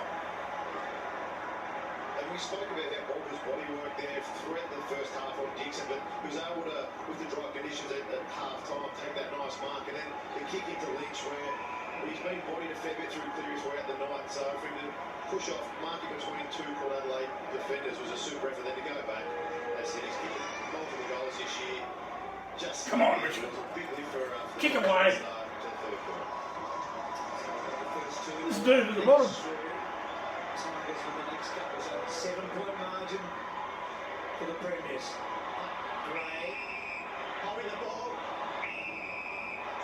It's Richmond's kick down. No. It's just gone down to the floor, soonly followed by the doctor. So we're not sure what the issue is there, but I'll chase it up and come back to you as soon as I can. Thanks, so pick it down the room for the doctor, and Hopper shoots a good tackle from them curvers. Touched on the way through, poorly, but wrapped him up. He could have escaped him and compete so well. And then Dixon has had his colours lowered by Bolton as the match has gone on. Good kick by Edward Ian. As well weighted to Bolton, who's providing a real avenue, gives Lynch every chance.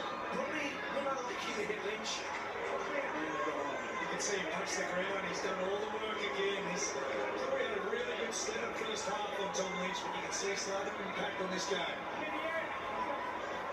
Just the very demanding conditions at the moment, costing him. Jonas. 58th game for the skipper. Bonds to the interchange side. Dixon there, juggling attempt. He had a lot of it. James, the umpire, and said, I had that. And steadily wanting nothing of it. And I said into the picture here, catch with Nam curves, well, never tried to scoop it. Down by Graham. Ball ricochets out the back, Lysette. Just holding the ball. Lockwood got it, attacked by Baker from the front. Graham again, eventually it comes out of that contested situation. Yoli relieves to Bounce.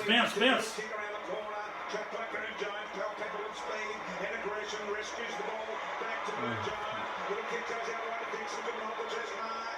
Now Dersma's at the bottom of this. And high contact on Dersma. We'll see him get the free here.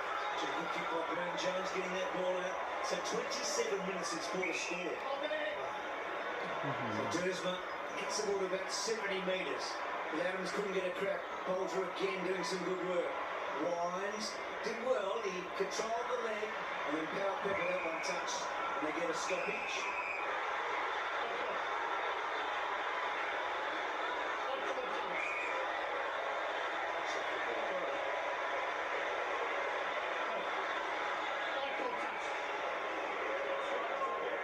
So Ken Paul get that scoreboard ticking over. It's been a long stretch. By just saying there, it was my call, it wasn't about the umpire's call. Lysette, Rockcliffe working, Culpepper, Dersma there. Graham tries to knock it on. Did well. Pitch it all over. Handball went straight to Jonas. Jonas around corner into a dangerous spot. Driving a tip. Baker off the front and centre. Little tap here. Comes to Rosie. Handball heavy from Rockcliffe. Picked up beautifully one hand by Houston. Tackled down. Let's hold the ball. Aggressively by Baker. Go through. He touched on it before, Hodgie just knocked it looking a little bit wobbly at times. Another opportunity goes Becky, Oh, but he just good needs one. to take that clean, spend it before he got it. Lyons carried it through, Broad, clever. Got it outside the 50. Dersma and Rioli. Dersma first to it. Ebert tried to twist around and take the ball at the same time. Not easy tonight. Those slippery conditions and they're running it over. It's Graham. The Corky early in the match. See the Pickett's back out there, so a couple of little concerns for the Tigers. Come on, Richmond, get another goal. Adelaide forwards, they're actually, when the ball's coming in, they're actually going to a Richmond defender. They're actually making sure that they don't intercept, they don't jump across it and then cut it off. So, different mindset, just making them really accountable. Port Adelaide forward end there. You saw a nice wide shot off and all one-on-one down to you, So's. Yeah, but Brian Burton's been off for around about 10 or 11 minutes. He's only played 3 games in the last 11 with that fire. He's got a heavily strapped, so just keep an eye on him. But not a lot of Oh, they've got an injury. Very good. Either as well. That's been the problem with Burton, trying to get a consistent run of consecutive games. And that'll be a real worry. I don't think just for this game, I think for next week. Looking at the body language, here's Martin. Little sock, got plenty of Port Adelaide players here to rescue the footy in the back half. Cleary looked a little nervous. Got the handball to Dersma. Flying attempt by Dersma. And that was just that. And the umpire penalised him.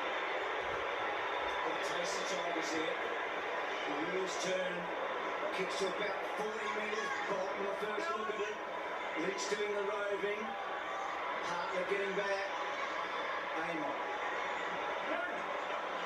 Long kick to Rosie. Had a really good first half. Pushed underneath it cleverly by Baker. Fans saw it. Didn't like it. When you exaggerate, you make it very hard for us. There's the call from outside. Should have been a free kick. That's how good the umpire is. Go for a jump. Pickett here watching his form take. He doesn't play that bastard. Follow non-stop Nicholas on it. Always knew where he was on the ground. Happy at all, but I tell you what, the umpire just saying when you exaggerate a little, I'm not sure whether it's real or not. Can't argue with that as Rosie marks. Gets up immediately and goes. Here they go inside 50 or thereabouts. Marshall off hands Montgomery. Picked up the loose ball, had nowhere to go. Marshall over the top, looking for a hope more than anything else. Crashing through. Gee, it was good play. I think it was Bolter at ground level. And now opportunity here. Sure. Sure it was. Thank you, Bruce. As it spills here at Houston. Got around one. On the ball. Come on, Richmond.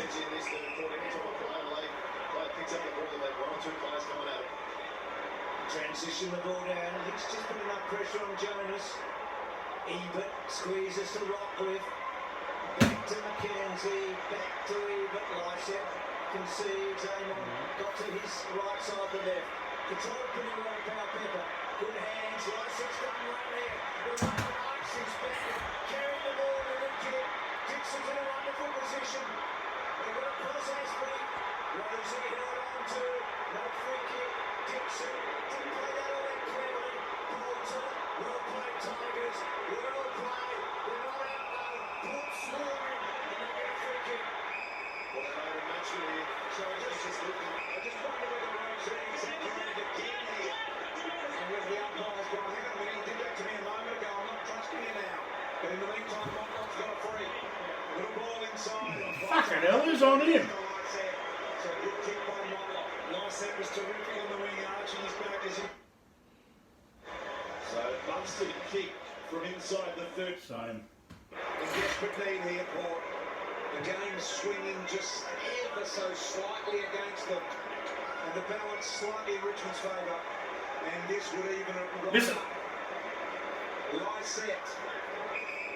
Distance shouldn't Miss be a it. problem. The umpire's told him to go, so he must start his approach, which he does. He's got a kick of 48 metres from the moment it leaves the boot. Fucking cunts kicked it.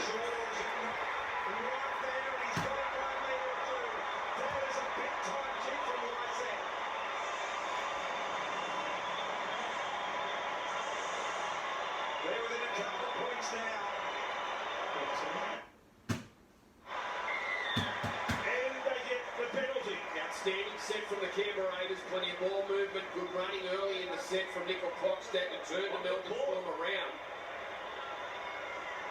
Brando Lee on report. One thing, just under 22 minutes to go. The flick from... Oh, getting a little high. Nothing in that. The ball back. Tardy offload, it's loose. They have to get it back. The Raiders through the legs of Rapana. Then Adelaide is held back. Cotrick comes up with it. Fox thought for sure he was taken out of play. Starling for Williams, across for Whiten. It has to be Jack, the Canberra Raiders are saying. Adams, Wines. Wines sets out a big minimal turn. Adams then got it up. Rosie, Gray's tackle. Not rewarded, not that clever. So Port get a burst. There's about 29 minutes between scores for them. Butters, first goal in the final for last set. Clear to the Butters, he's a good kick. Just misses. Himself in the middle of the ground. Rosie again in that play. I reckon he's just got to go and get the footy. Forget about trying to win the footy. Just go and get the footy. It's a final. Don't pay runs when you're playing good. Have a listen to this. The volume is lifting here in front of the Port supporters. They're sensing an opportunity here right now. That's a good defensive kill there as well. And they're up and about at the moment. They've got a smile on the dial. There's intensity in the way they're supporting, and the players are backing that up. It is noisy. Back into play. Asprey gets rid of Adams. McIntosh under pressure. Lowndes bowls him over. Boat picks up the slops. The deep ball inside 50, very wide, and Bolter sees it over the line. There's the first run for Rosie. Umpire said he put a little bit of cream on the top, and I reckon he did for those other two as well. And the umpire's probably just not wanting to give him a free at all at the moment. With the Butters on the top. Yes. Dixon taps it back. McIntosh. Brennan Jones run down. So again, same one is short. That's a risk about getting away from the goal in wet conditions, because if your teammate's not there, all it takes is for Richmond. It's a little knock on or a kick off the ground, and the momentum's going their way. It's a short. With a long one. It reached the target. Well done, Adams in the front. Hartnell was clean. Got it out to Wines. To Ebert. Just for the wrong stage. Castagna was good to put that pressure on. Back to Wines. Gray used his body cleverly. Oh, I'm not fucking pushing it back. Fucking hell. Wasn't clever enough. His crowd is invested in the game. Early free kick. At half back. On the top. Castagna at the back. Hartnell there as well. Lambert. And shot out. Comes towards Amon. Kept it alive. Gained another 10 or 15 metres, and Robbie Gray was worn like a glove there by Short. There's the Labs attack. Come on. Not a night that we think would reel too many of those in. So neutral territory right on the Toyota Hilux logo here, centre ground. Lambs in front. Asprey, little knockdown. So the Tigers haven't had it deep for a while. It's been all Port. It's coming back again. There's hairs even at half back. That's what he's been big for most of this quarter two evening. Plays that half forward defensive role more often than big force back. Standing forward tonight, McKenzie. Just like to stretch the ground here a little bit, Bruce, but just that slide up, really good slide across from Richmond. Good fly from Marshall. And Rooney runs it up. So, is Burton still the bit? Yeah. Another one.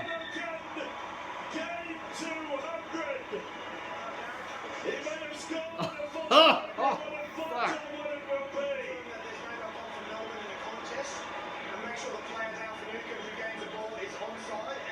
No one's ruined the fucking show most of my doing Yeah, this. that outside chase all looks good from the Melbourne Storm. That's Dalfanuka next to Jerome Hughes, and it's another Jerome Hughes kick. that has supplied a 4-pointer for the Melbourne Storm. I think he's been close to one of their best, puts it up in the air. Vunivalu Melbourne kick chase cleared as being onside. and Valame contest the football in the air. All players have a clear run for the ball. I think Vunivalu gets his hand to it and knocks it back. Gets his arm to it and knocks it back. Ball's knocked backwards by Melbourne. No breach to this point. Ball goes through the 3 players there, straight into Finucane. He steps straight into Nickel Klokstad, but Possession pirouettes taken by Finucane. and gets himself into the in-goal area. Great try, Dale Finucane, after 8 weeks on the sidelines, playing his 200th to... Gets it wide. Rice set the target. Ball nearly got to the back. Was so good by Pickett, who's lifted as the game has gone on. High ball back to about 45, 48 metres. Revolves big fly. Bolton just had a little bit too much of it for Dusty, but it got to Rioli, to Presti. He's got Mark really close. Good kick by Presti. Great kick. Oh, Mark by Peter Castagna. It was disappointed there. Probably just no kidding. That's his dropped it. Which I think a lot of Richmond supporters there thought it was like he held it long enough in this condition. But a lot of guys, until he's got the ball, he's looked to feed it back to an option who's free. He isn't turned around and having a blind snap a goal and doing the team things. Feed it back to his mate. I said back here now, Jones taking the ground immediately by Lynch and making some sort of attempt there, says the umpire. This is where the stoppage game comes into play. Just getting instructions right around here, make sure you get good balance. Oh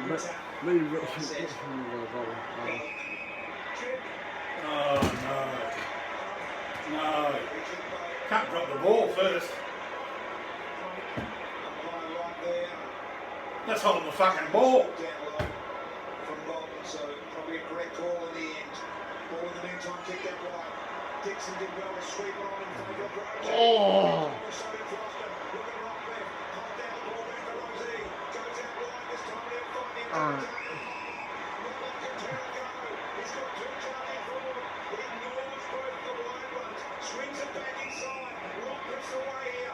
55, 60 metres out. Short ball. And the mark is taken in the end by Rosie. He plays on and goes short the ball. And nips off another 3 or 4 metres. And now Boat will kick it from about 47. They worked that well, Hodgie, just that ability to bring it back inboard, just not blazing away as you mentioned before. Good commitment from both players there. That's the contest we want from Rosie. Yep. That was better, wasn't it, Bolts? That's the one you want. We mentioned before about Rockcliffe having a few fumbles. He was clean after that contest. And then he had the composure not to blaze away. Richmond had 4 or 5 numbers. Listen. He looked low his vision and he was short. 4 minutes left. Listen. A chance for Port to hit the front. Done a lot of batting in this quarter. They're bounce. I'm going to fall. Very, very wide. A little uncharacteristically from Boat. Sensational attack on the ball by both players, Foster and Rosie. Asprey. Hugging that line. Pickett. Houston belts it back inside forward 50. Another. It's always a very tough night. Preliminary final for the beaten brigade. It's important the last 3.5 minutes of this quarter though. You just want to go in with momentum at 3/4 time. It's been an arm wrestle throughout this second and third terms. Nice work to the front. Pickett read it well. And then clever kick by Pickett. He's going to get away with that one. He wanted to get as close to the line as he could and buy some time. Achieved. Martin always dangerous. 2 goals in this preliminary final. Just imagine if there's a kick in it and this lady might be one-on-one in the goal square. Create all sorts of dramas. Folks little give. There he is, Martin. He's able to get it to Edwards. Edwards to man curve. He's going to do a fumble. Trying to recover GB. Edwards hands were brilliant. Off to Brian, off the time. Going to work. Rioli. Carl from McKenzie. Fuck the hell. Space here for Rosie. Rosie brings it back in. Fucking.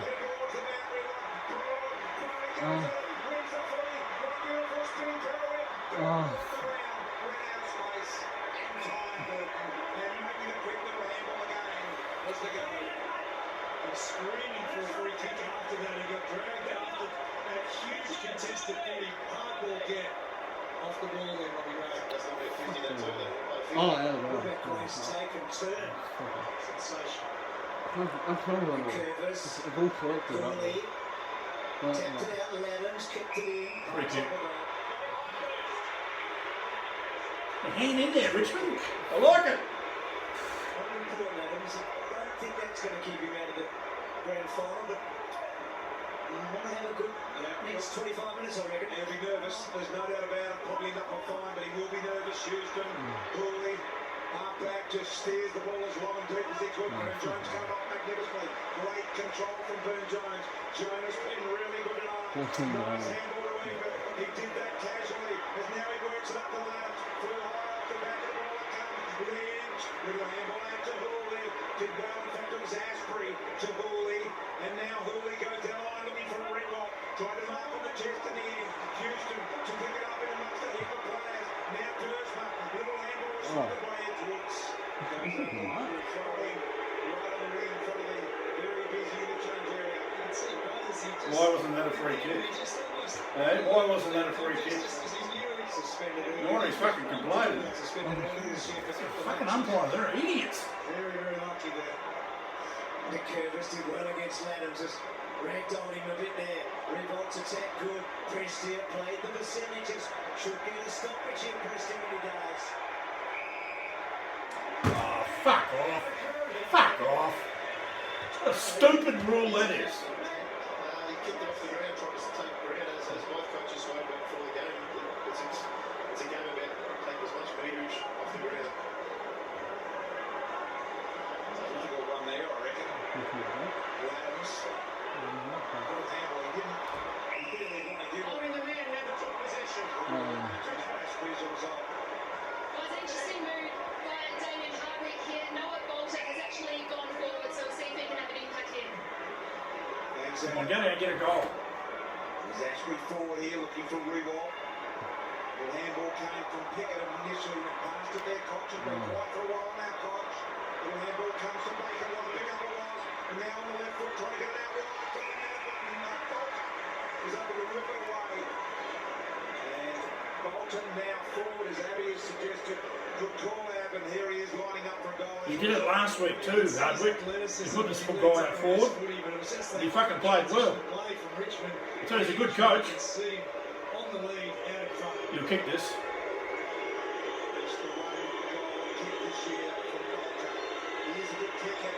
you bastard. 40 metres out, puts it across the face, and a minor score. So a couple of points advanced, just 30 seconds here, and the Culture Track and max speed leaders there. Noah Bolter heads that list in front of Stevie Motlop.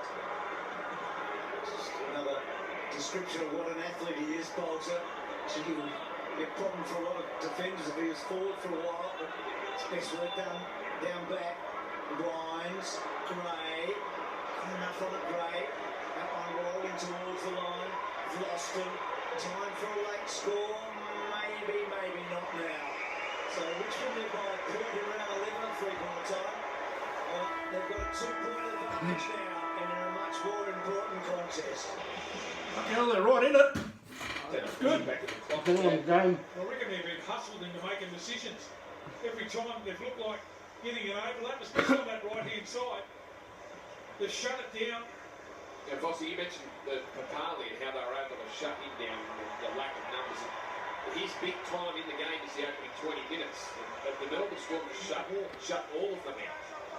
Canberra barely had the footy in the opening 20 minutes. They're a count now at 13-4. Sadly, the Raiders' way. 10 minutes to go. 10 minutes to go. This game's over. So Melbourne are in it next week. 29 will not be Cameron Smith's last. We'll play the winner tomorrow night. 430th will be a grand final next week on Fox League. This is 41st finals match of his career. Here he is again on for Pappenhausen. If they're not celebrating already, they will be if they get another 4-pointer here. Smith, Hughes, Kafusi was there. Hughes darting, jinking, obstruction. There you go. Penalty Canberra.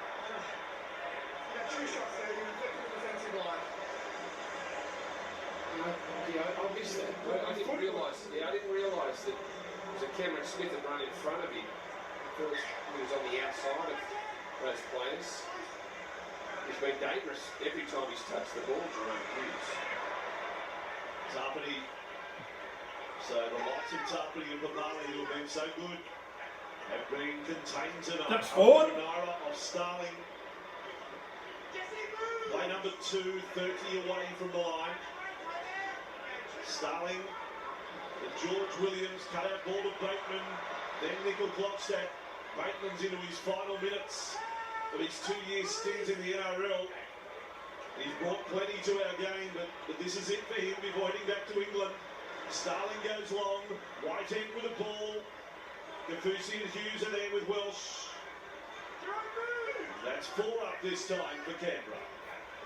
Whiten, Starling, Williams thought about kicking, goes long, Robiner, doesn't get Cotrick any ball, took it over.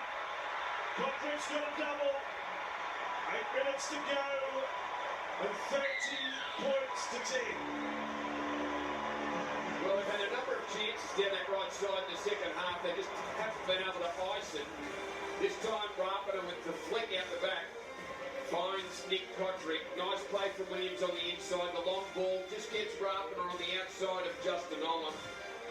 Addo Carr has been up to everything defensively tonight.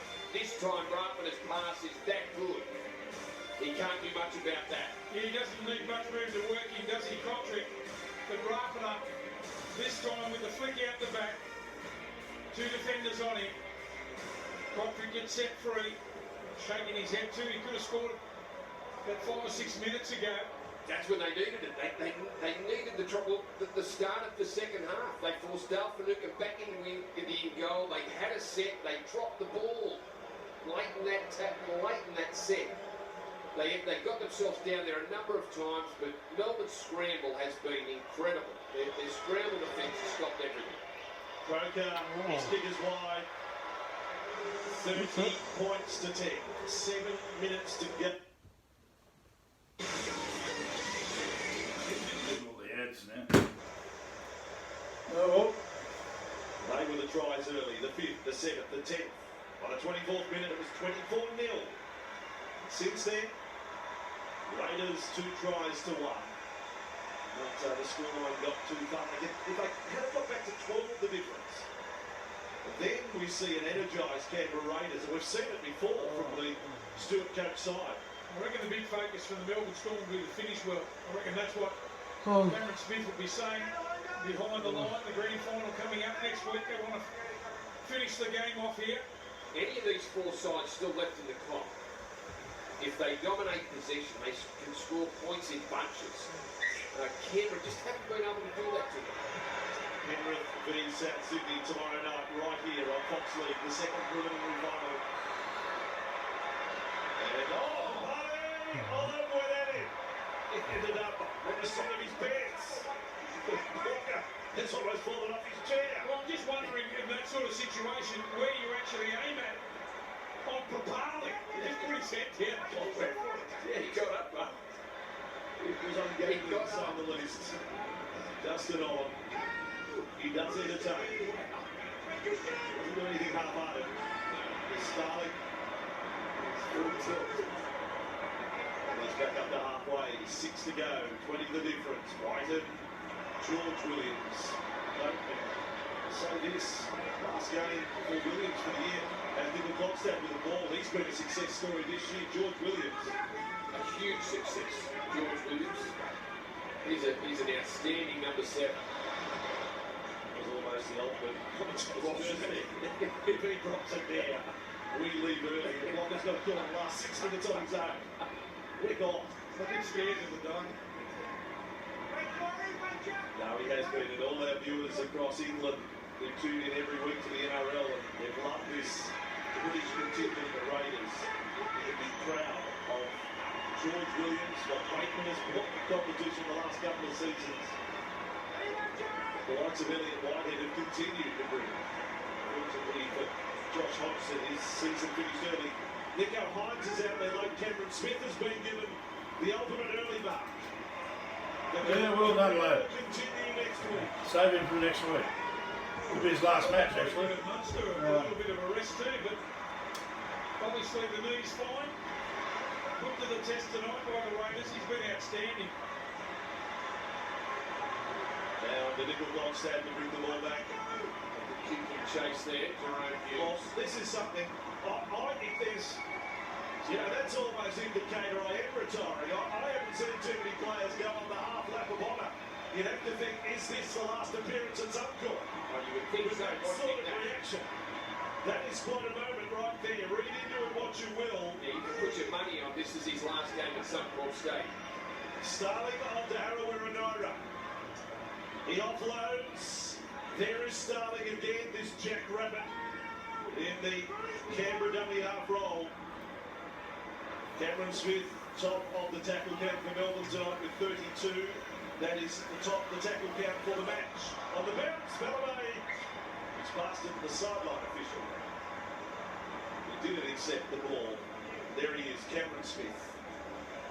Well done. I'll say it again, I reckon the tackle on Contry is one of the best moments I've seen from his career. I know he's achieved, I don't know there's all the glory of premiership success, but I'm just... In the clearances, all of the dominance. Here we go. Well, it's a bit of a toss of the core and something that always... It's all or nothing now. Particularly at this Either team will win this. Let's see what happens in this last quarter.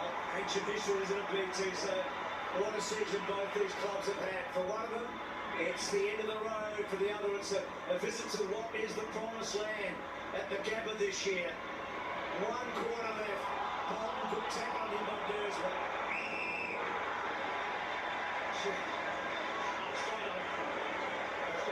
That's high.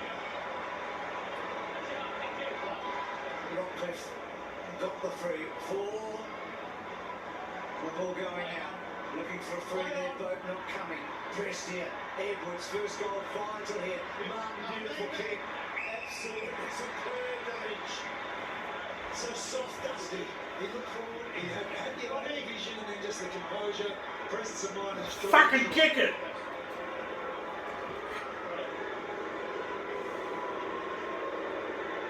See his eyes, just don't forward, look at the girl straighten up, that's my He's in clear, he saw him running shoulders out, think he's going to go long, so he started running back towards the goal square.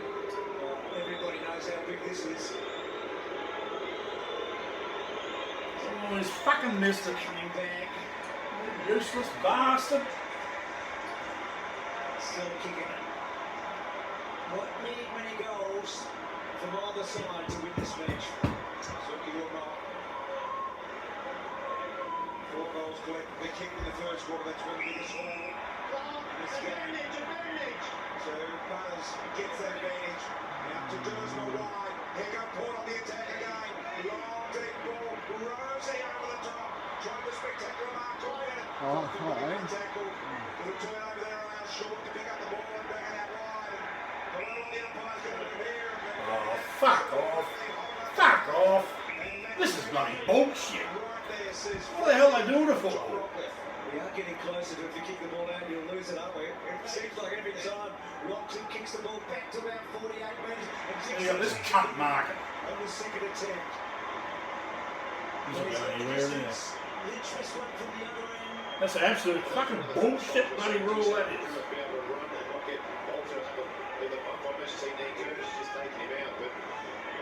Dixon run and jump the ball, he's just too big to control it in the air. So Port has not led this match since the 10-minute mark of the second quarter. Oh, I'm missing you bastard. Out of bounds. 51 metres out. Good, strong, straight kick. Fucking unreal, isn't it? All because of that poxy fucking rule, which was bloody bullshit. Come on, gotta get that back. It's just a good focal point. As I said, you're ball down there, making a really good job. But contest, when they got a free kick in the centre of the ground, and then the work ethic for the big fella to push down and then make that contest. David Copp. It's about the first fucking kick he's got. So important his team. Anyway. 3 points. This free kick, no That's the difference. The other guy missed it, and he kicks it.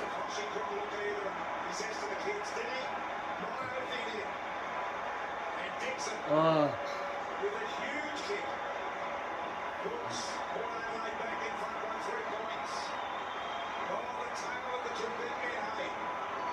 Accurate kicking is everything in this game of football. Man Purvis. Martin with a kick out one. McIntosh got to go, and he did. Timed it well. So McIntosh. Gotta get that goal back.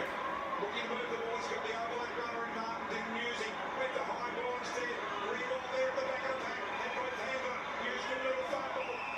Free kick. And Hartlett's free in the last line of defence under enormous pressure. Had to stand up and he did. And the big bodies crushing into him. Oh my fucking hell. There's well worked out of it by Martin.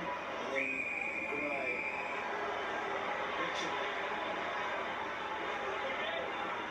Martin and Gray in the same sense. I think one of them might have a huge influence on what's going to happen in the next 15 or 20 minutes. Big game players, these Well, well done, huh? players like Robbie Gray and Dustin Martin stand up. It can be luck or it can be brilliance in this situation where it's so close. What is it going to be? Prestia. Is that 14 touch to get for him tonight? It's his 3rd game back. The fans are excitable at the moment. They're out of their seat. They're involved totally in the game. And why wouldn't you be with your side up by 3? Lights out Dan Curvis. Every little battle matters now. Hodgson with a good kick towards the teeth of goal. Lynch able to spoil, and they'll at least have a stoppage deep inside their 50 territory. It was even numbers at both ends of the ground there from that stoppage, and that was the ability then just a quick kick, but the good one-on-ones inside forward 50. There you go. Percentages were, didn't they? Cochin and Lynch there. Get a look here with the stoppage. Lynch went to the front line, got over the back. Martin was on the burst. Bolton, Lambert. Go, go! Come on!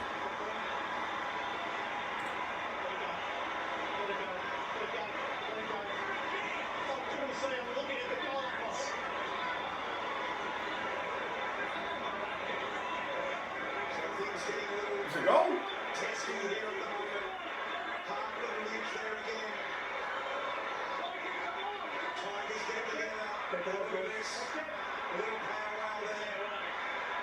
Getting themselves organised. Yeah, a chance to get together in these moments. Oh, there's a goal. That chance just to recalibrate. You can see the scramble in front of goal. Just Lambert able to pick that up. You've got to be clean in these conditions. Dribbles that one through. Well done by Rewalt to get out of the way and jump over the top of the ball, knowing it was online as well. Prestia signifying. Come on, get the next one. The goal as well. Possibly a missed free kick there from the Ollie ones as it went through. Ah, bullshit. So the guys play a lot less. Yeah. Where's your money on Port Adelaide? Edwards and Prestia. Little poke forward here. Rioli. Had to get rid of it. Raymond was coming at him. Did well. The persistence of Port was impressive. Pickett just possessed. Little handball there by Brothers. Missed its target. Now Pelpin's got to get it back up and try and lock it up. Lambs is in there. He's pursued by Rioli. And the ball eventually over the line. Once again, Richmond with another centre clearance. It's 8-4 this quarter coming into the game. They were ranked 13th compared That should have been over the ball. third. So they've dominated through the middle of the ground. Got a ball taken their half. 8-4 for the match, Roger. Yeah, but so it's been an area that Port have been much better than the Tigers this year, but not tonight, not last week. Come on, someone mark it. Because the Lions as well. Oh, Jack, come on, man. You haven't marked one. Martin, oh so dangerous again, was effective to Lambert, the goal kicker. Back to Houston. Did well, Houston, and he literally he'd kick the ball out on the floor if he hadn't been able to get around Dusty. Dixon's attack was good. Who could go harder for longer? That's basically what we're seeing now for the next 15 minutes. This is what we saw at the start of the third quarter. Richmond came Come on, get the next goal. 6 minutes and had a red hot crack. We thought Port were going to be a bit shaky, but then they lifted up the intensity of the second part of the fourth. Really hard, but I tell you what, Pickett did well as well. Got to Gray.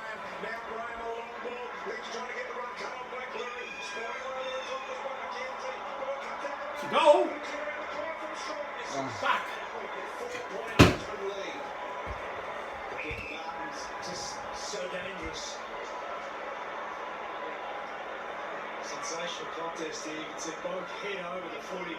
Pickett Didn't get him in the head either, I reckon. just the shoulder. Houston with his deliberate kick that he does so often. Laddam's had a good crack at it. Graham. Cooley did well. So did Edwards. Dixon. Graham. Pepper so strong. Jeez, that was on the ball. Butters. Rockcliffe. And the ball just got a long leg, but he controlled that one out wide. And Rioli got his good kick. Come on, win a goal. Tigers on top here. Rioli searching kick to full forward. Big fly from Revo. Porter going to hold up here. Martin's going to be dangerous. Stoppage 30 metres out of it. Come on, we need a goal. Still out here. Great hands by Rioli. Good kick as well. Kill them off. It's important. You've got to be man on man. They got a stoppage goal last time. Let's have a look at him. Prestia in front, little handball out, Bow Bolton. That's a high tackle there on bloke. But I reckon in the last quarter, you're just going to throw the whistle away. You just got to play as if they're not going to be played here. Either side, Houston got a little handball passes. Now Rioli will cut it off. Sends the handball back here. On this occasion to Broad. Broad penetrating deep ball once again. They keep coming with the Tigers. Can the Broad stand up here? Houston, handball wide. Intercepted by Pickett. Got the handball back to Hawley. Cochin goes in hard. Rockcliffe wraps him up with a tackle. No easy ball to be won out there now. We've got 10 minutes before the 20-leg final. Come on, we want a goal. Richmond by 4 points. Tigers just look like they're spreading really well. Running back, supporting, keeping on your toes. You've got to be anticipating that loose ball. Well played by Prestia, belting forward. Oh, he fucking missed it. Didn't get it. Bolton, short, under pressure, did well. Back to Cochin, lowers those eyes, then a high ball, even underneath it. Prestia out the back. Martin. Oh no, where the fuck the hell's that? About 25 metres out, mismarked by Amon. Revolt, Lynch, coughed it up. Laddams, good tackle again, Prestia. Out of bounds. Come on, you cunt. Yeah, about time. Now bloody kick it. He went with his gun to the right one too. Oh fucking no. One player. Kick the bloody thing, you bastard.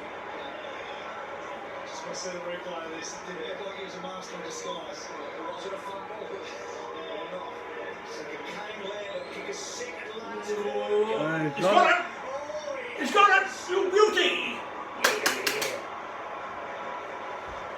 Look at the crowd! They're fucking shocked! They're close.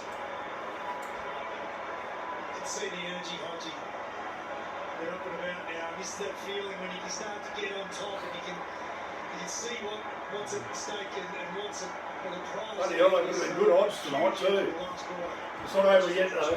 There's 9 minutes to go. It's not bloody over yet. Another goal, I reckon they've got it. Look at this. Was it deliberate? What happened? That's fucking deliberate. Great call on the umpire. No other intention.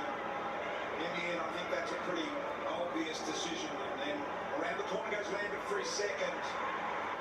And boy, didn't that excite even the players that weren't picked in the team off the field. In the stands as well, I think I saw Nabil Joel and Kenny Hinkley was disgusted. Wow, back in business we go. The kick last to the Tigers. We've got a lead by 10 points. I think the margin very early in the game was 11 points. The biggest. It's 10 at the moment. McIntosh had a pretty good game. Kicks down the line here, looking forward. Finding the target. Free kick, yeah. Against Lambert. We'll go to Hartland, I think it is, or it is Hartland at half back. He did well. He took front position there. Oh, come on. Fucking Jesus. What the fuck in the field, you cunt? That's fucking stupid, that is. So Kempor take advantage of it. You don't give him a sniff, these bastards. To strike now, that's a terrible kick. This is a terrible kick from the back. It's a beautiful kick. No one in the vicinity. Just to rush out and waste an opportunity forward. So Hartland been so good. He's been good tonight. He's had a couple of minutes here that are going to haunt him unless Ford can get a wriggle on. Edwards Gets good distance here. Good mark taken by Burn Jones. A little man in that context. Looks to the middle. They want to take the risk. Burn Jones wants to bite off a little bit more territory though. Got dealt with after he kicked the ball. No free kicks as the umpire. Marshall did well. Fucking hell. Then this contact with the handball. Amon tries to keep it alive. And then play. Look at Grimes. He came through and here's the advantage. Oh, what bullshit. Adelaide. Kick to the top of the goal square. Well defended. On that occasion by Shaw against Motlop. He had to be careful. He didn't give away the free. What's the free kick for? Oh, for fuck's sake. Weak as piss.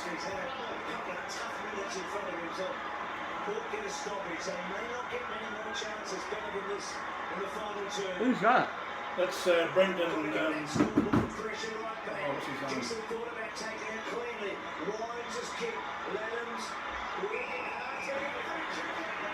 Oh no.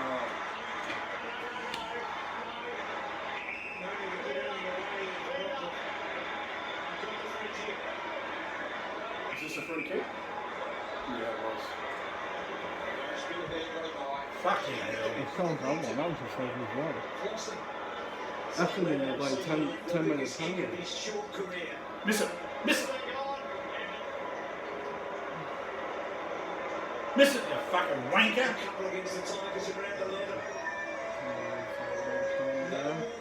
Yes! Yes! They kicked it. Looked like a point. Oh, fucking hell, let that bloke out for the night, didn't they?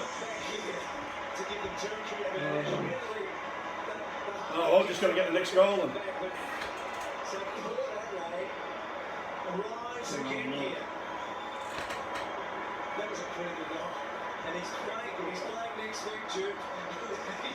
That's all because of that fucking stupid fucking decision, that free kick on the wing.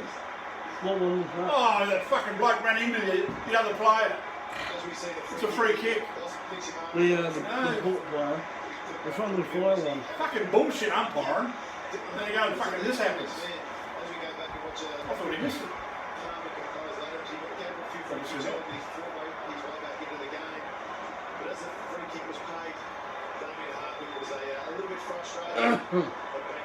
Come on, get the next goal. Fucking fuck the umpiring.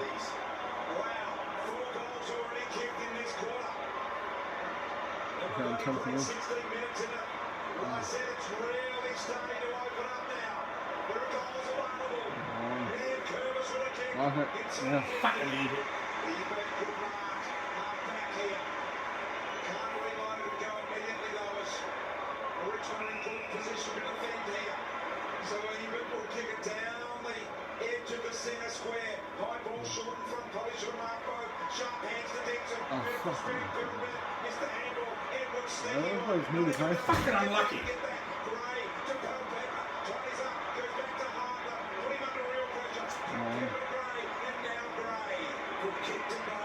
Oh. This is where these little fumbles are so crucial for Adelaide. So lucky there. 3 or 4 times they missed their handball, but the pressure of Richmond almost got the turnover. Once it came and stoppage on the way. Cal Pitt had to clean up his own mess a couple of times there, didn't he? So he was able to do it. Who can keep there? Function an important clearance. Gives Rioli the run of them. So Rioli with some thicky time here. Good kick to the right side of Jan.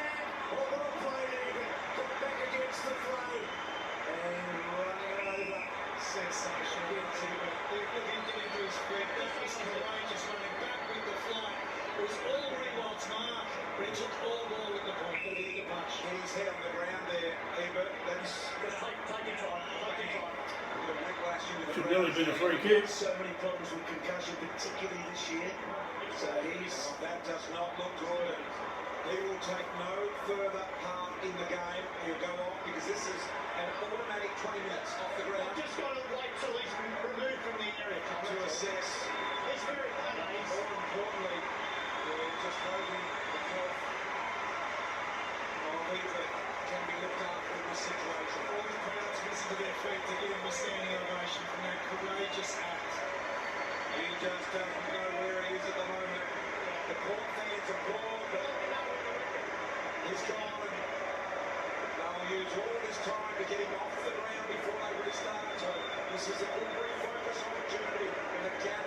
collective breath. I think they're going to restart him as soon as he's out of the action. So that means they've one play down. He's going to take 30, 40 seconds to get off the ground. They can't afford to get him to run either.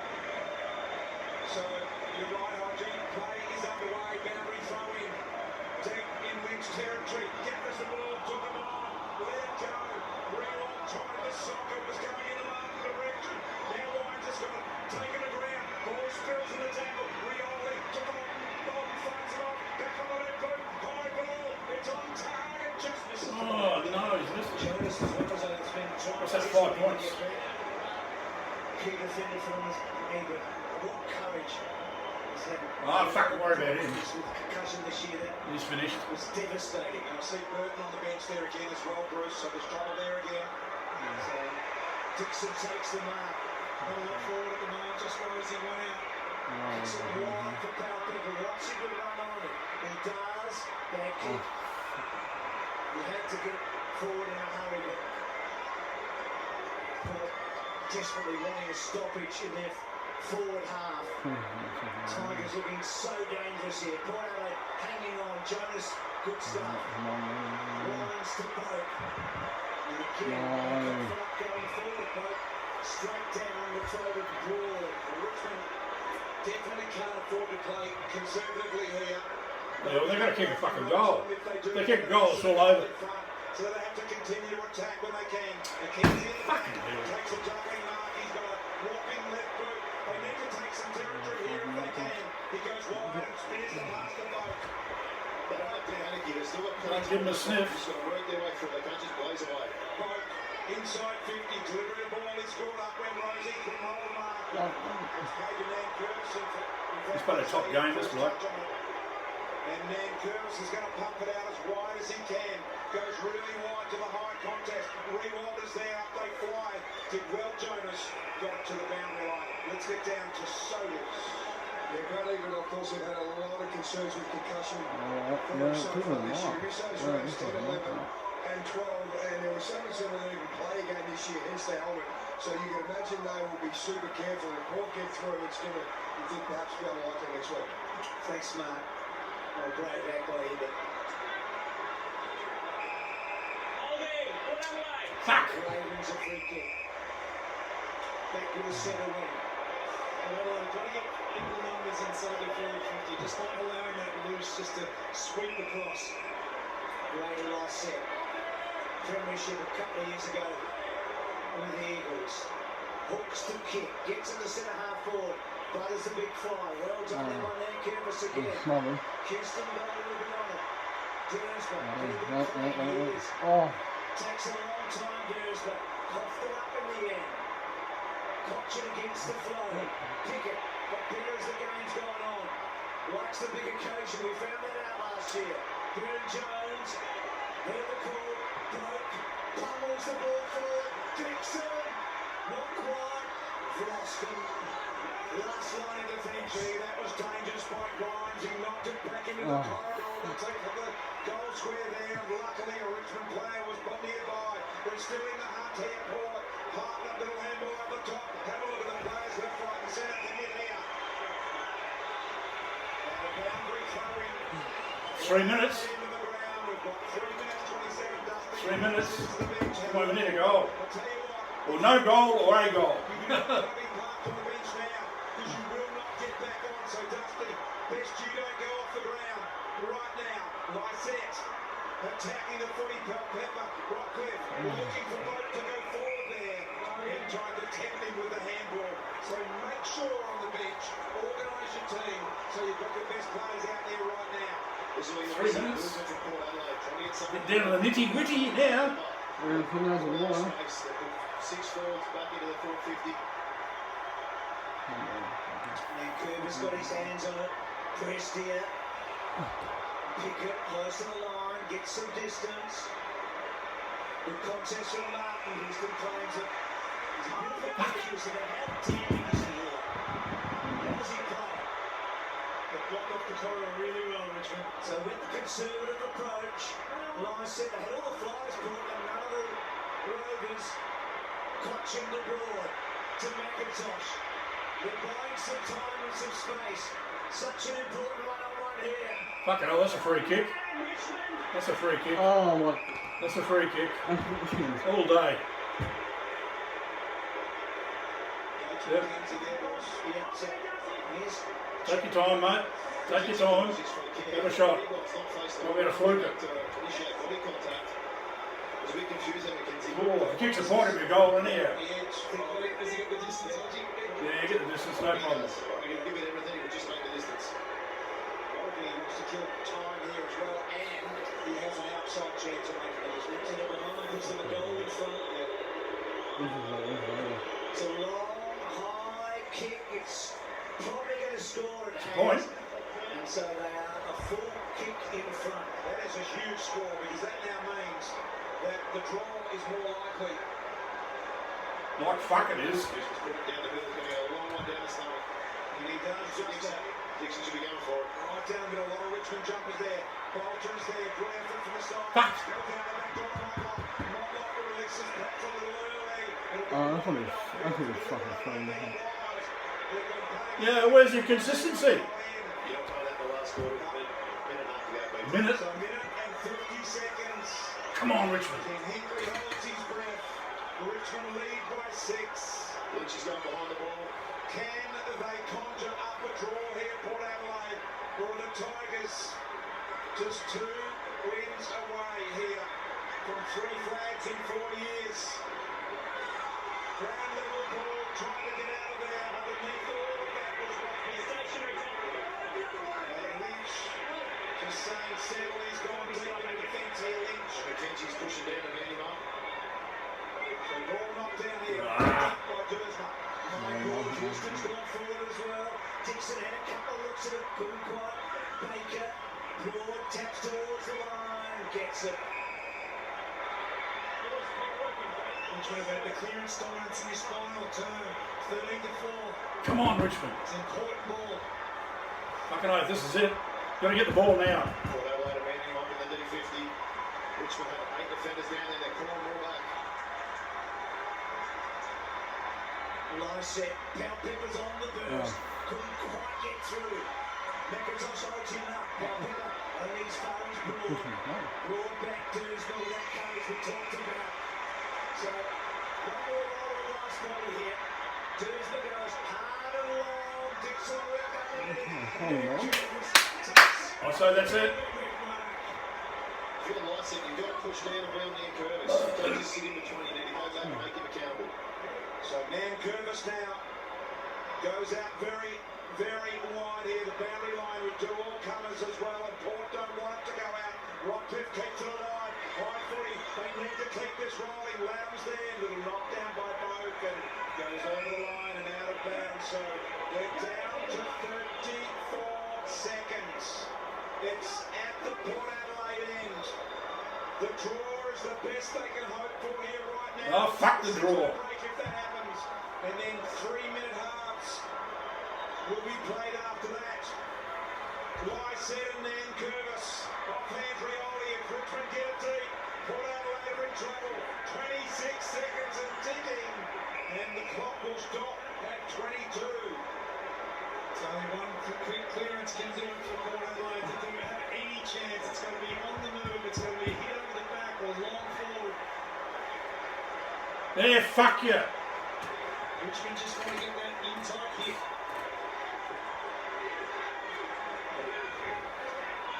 46 years since the Tigers have made No, that's it. grand finals. No. Got to go to Port. Got to run it from one end to the No, other. that's it. That's the end of it. Haven't quite got it. Off the ground. Richmond are going to run their way to the Gabba. They've got it. Yes. Still standing. Well done.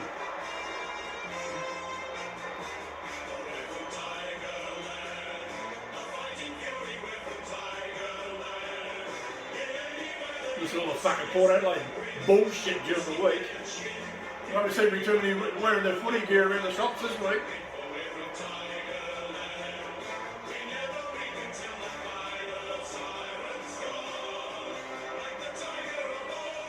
Fuck, they're going to be hard to beat next week. Whoever plays them. Just got rid of fucking Port Adelaide.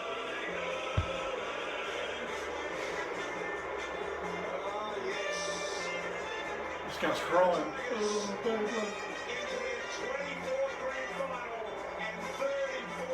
He's a good coach, this bloke. He was an assistant coach at Hawthorn at one stage.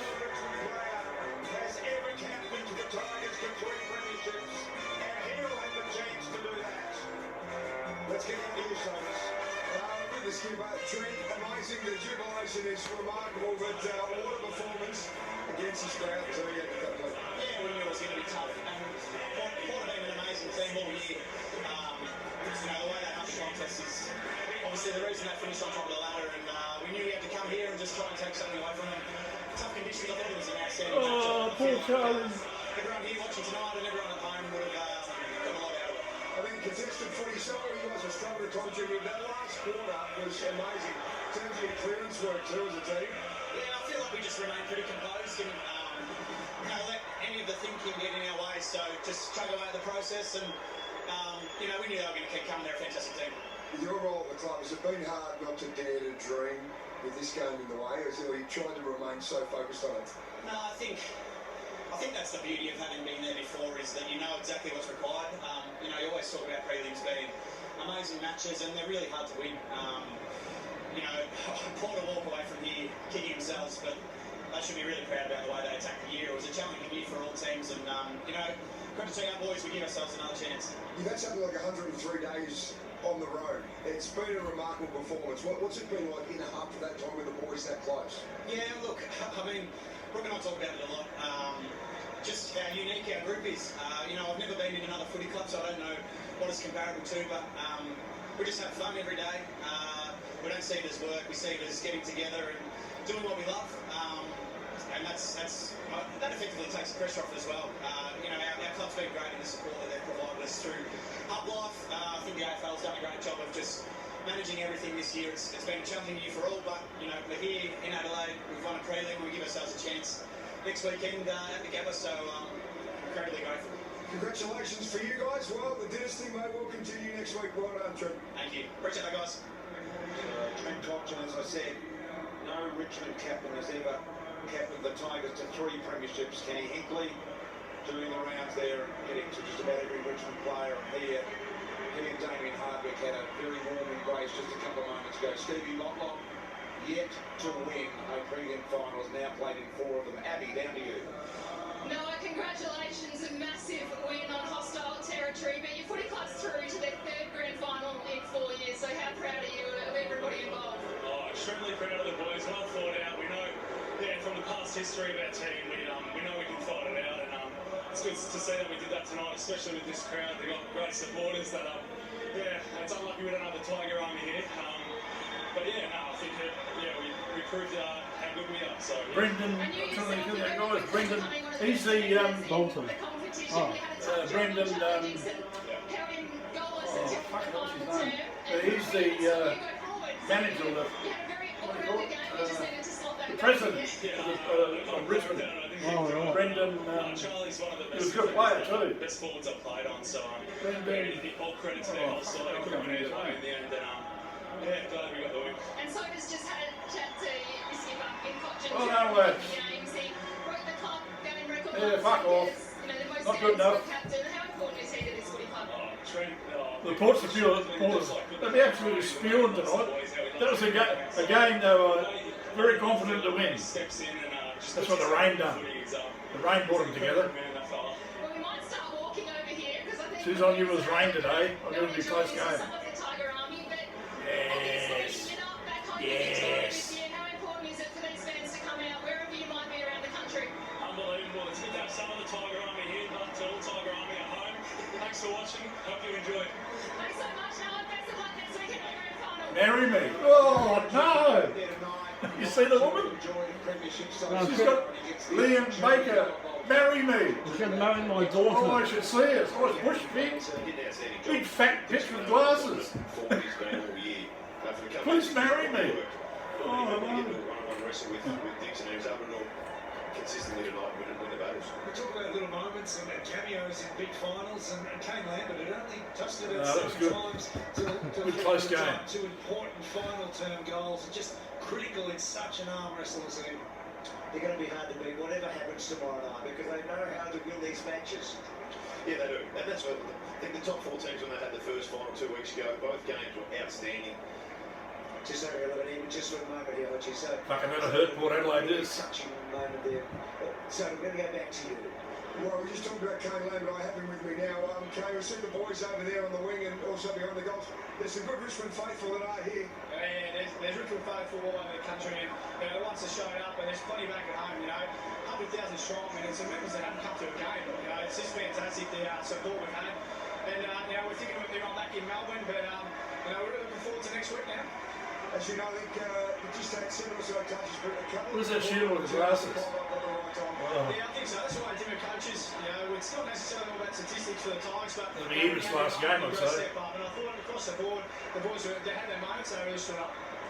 You've had prelims at home with a big crowd, but this is a completely different experience. Do you guys go into it differently with a different focus? Well, not necessarily. We come to the game with the same focus most weeks, but it is a hostile environment. But you can go 2 ways. You can let it intimidate you, or you can soak it in and embrace it, and have a smile on your face. I think that's what we've done. Damien Curtis in the ruck went up against her. It's a pretty impressive performance. Clearance work in the last quarter was remarkable. Yeah, Toby's been huge. He's an absolute warrior for us. He's doing the bulk of the ruck, and I think that's what he likes. He likes competing. He gets in there. I think Dave gave him a really good chop out as well. So he's an important player for us, Toby. So good, mate. Enjoy it. We'll see you at the Gabba next week. Congratulations. Appreciate it. Thanks, guys. See you at the Gabba next week. With thanks to Carlton Grant, this is our post-game show on Fox Footy. An elation for the Richmond Football Club through to their 3rd grand final in 4 years. The Port supporters, they're in shock. Look at them in the crowd. Port Adelaide after what was a brilliant home and away season. But Nick Reebok and Jason Dunstall, as you see, calling the troops in. This is a remarkable team, and they look in the box seat to play in another flag. Oh, what a game! What a game of footy! Great moment here for Trent Cotchin walking off. 250th game, going into a grand final, a chance to win your 3rd in 4 years. That must be a pretty special feeling. But they've done it again, the Tigers. They've done it again in a game where it didn't go their way early. They didn't play perfect football, but they haven't had to over this stretch of dominance that they've had. They do not need the game necessarily on their terms to get the result. And Jace, they've got this remarkable ability just to absorb the pressure and absorb the momentum. When Port felt as if they had all the football, they just sat back and waited patiently to land the counterpunch. It's the best team, it's the best coached team. They know what they're doing. They have a very dedicated game style that they stick to. They don't panic. But there was an amazing turnaround that we're going to talk about shortly after. You just get a little bit of the room of motion here, because when you have a win like this away from home, it's brilliant.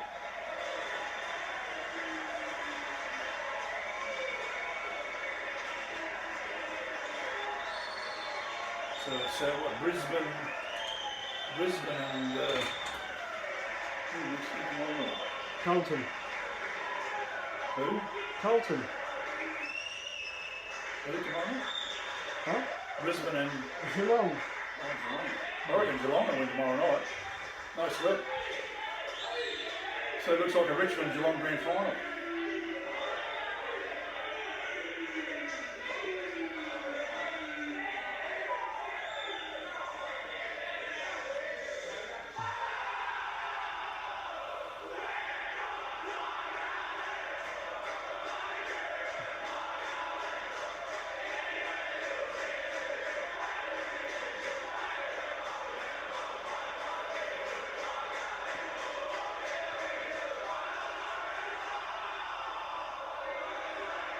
Where's Geelong?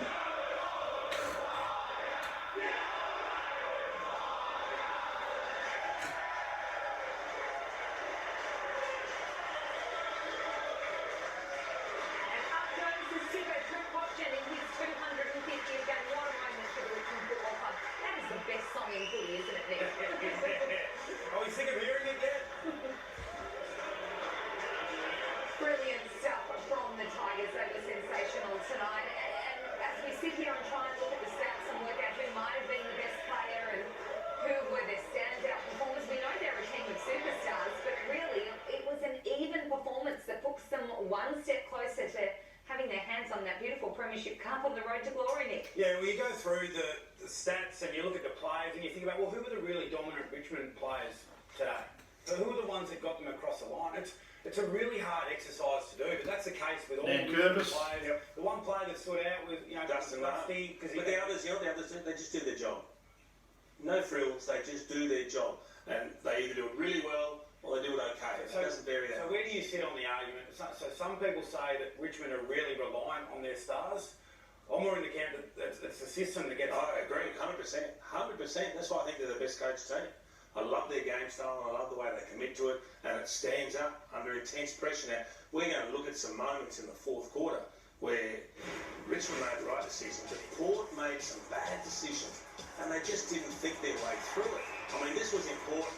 They were starting to struggle. Koshy couldn't look. Charlie Dixon kicks the big goal. So you get up and about, you get yourself back in the game after the Tigers have kicked the first one, and you think, they can win this. But they just didn't handle some of the moments the way they should have, really. There was signs of panic, weren't there, at times? Yeah, for a team that has been so sure of themselves in the way they've gone about playing their football this year, ultimately the things that have made them such a good team, you can't do that. Port Adelaide, they went away from and they lost their composure at times. So there was a bit of panic. Once the scoreboard pressure came on, so Lambert got those 2 goals, then a terrible 50 this. Sure. I mean, if I'm Damien Harwood, I'm having a chat to Daniel Riola because they could not transition the ball out of the fence, and all of a sudden he lets them get in their full half. I think you summed it up really well, Sarah, when you said that Richmond were able to just absorb, because it felt like Port were the ones continually that looked like they were sort of making the play. And how good was that effort from Eden? That is amazing commitment. Amazing commitment. Saved a goal and completely highlights themselves. Well, they were never going to lose once this one went through. It was always a draw at best for Port Adelaide. But... And then the game-saving mark. And again, these sort of moments where if you're a Port Adelaide player, you know you have to equalise. Yeah. Front half team, you know you have to get a contest forward of the ball. Even if the kick's not meant for you. That's right, but they just weren't able to do that, and they allowed Richmond to have the spare. So Richmond, as always, so organised, play to the last minute, they execute so well under pressure, and Port Adelaide, who haven't been there before, they haven't been in this situation before, to say they panicked would be too harsh, but they would be disappointed with their execution on some of those players. So you think Richmond in those moments, in those pivotal quarter four moments, looked like a side that had been there before and nailed those moments? Not just quarter four, but they made the adjustment at half time. Yeah. So at half time you're sitting there and you're saying, well, Ken Hinkley's going in and saying, we've got this game exactly where we want it. We're dominating contested possession, dominating clearance, all of the stats at inside 50s. It is a Port Adelaide game. Richmond took that away from them in the second half. It's one of the biggest turnarounds I've seen as far as clearances go. So it was 2013 in favour of the Tigers at half time, but have a look at this in the second half. 28-9. He's a good coach. The team that is the #1 clearance team in the competition. They smashed them. Absolutely. He was a good player too. He won a premiership with Port Adelaide. Forward, they started to create opportunities, and the one 2004. thing Port Adelaide can't do is he used to play Western. He won a premiership with them as well. And that's the game that Richmond made. He's a bloody good player. Exactly. So Port Adelaide's whole game all year has been predicated. He was a bloody good player too. That's where they start the pressure. So was Dunstan. Once the ball's in your half of the ground, and the Dunstan played balls on. If you're Port Adelaide, is clearance. So get it in. Once Richmond took that away from them, we were watching the game. We thought, that was good. Very enjoyable night of football. Richmond were able to get that. Not for the Port supporter. Well, then you were a little bit worried. It was plays like this where, look how well organised Richmond are. This is in their forward 50. They drag all the Port Adelaide defenders up, leave all the space there goal side, and then it's just a charge back towards goal. All the Richmond players get goal side, and they're able to scramble a goal out of nothing, Richmond. So I think that's what you'd be really disappointed about if you're Port Adelaide now, sitting in the rooms, is you were beaten at your own game. Yep. What has made you the best team in the competition? You were smashed at in the second half. And you asked Kenny in pre-game when we spoke to him at Adelaide Oval about whether the team would stick with what had served them so well during the home and away season in the press, and he was like, yes, Nick, we will. And it just wasn't able to work for them. Well, you can only press their way, played in your forward half if you're getting forward half and field position from winning clearance, which they weren't able to do. So Richmond completely flipped the script on that part of the game. And then, I mean, in the last quarter, it was all Richmond, and it became a case of could Port Adelaide somehow find a way to kick goals against the run of play. I mean, have a look at these numbers. Look at the clearance difference in the last quarter. And as we mentioned, all of a sudden, Richmond's challenging Port Adelaide to do something they don't do well against the best stretch behind the ball in the game. And it was just never going to work. So this is where you've got to give credit to the coaching. Yeah. So Adam Kingsley, the stoppage and midfield coach for Richmond, and Damien Hardwick, they would have gone in at half-time with a plan and said, okay, well, they're doing X, Y, and Z, Port Adelaide. They're pulling us apart here. Let's make this adjustment. And then they've gone out and executed it. So the ability to think on the fly, when we're able to get into this game forensically and actually look at these stoppages, because it's hard to pick up. The difficult thing on television is working out what those structural alterations were. But they may change. Yeah. That you can be sure of. Nick, you and Lee Montagna on the Ultimate Preview last night on Fox Footy really drilled down on Richmond's ability recently to win stoppages and how it's a new thing for them. The fact that they're doing it in big finals now, does it make them even more ominous? I mean, this wasn't a strength of their game, and now they're winning that as well, on top of all the other things they do well. Absolutely. I think so. They would have come into the finals and thought about, well, how are the opposition sides going to scout us, and how are they going to find a weakness within our armour? Because Richmond have been so strong, and I think the stoppage game was it, so they've gone to work on it, and 3 weeks in a row, they've turned what was a weakness in their game into... You wouldn't call it a real strength, and they're one would, but it's paid dividends for them because they've been able to square the ledger. Then they get to let the rest of it go. I think you're a fucker who wins tomorrow night. One player who Geelong will win for them tonight was Dusty Martin. He is our Carlton Draft Man of the Match for the second time in this final series. Of course, 2 Norm Smith medals. He is Mr. Finals.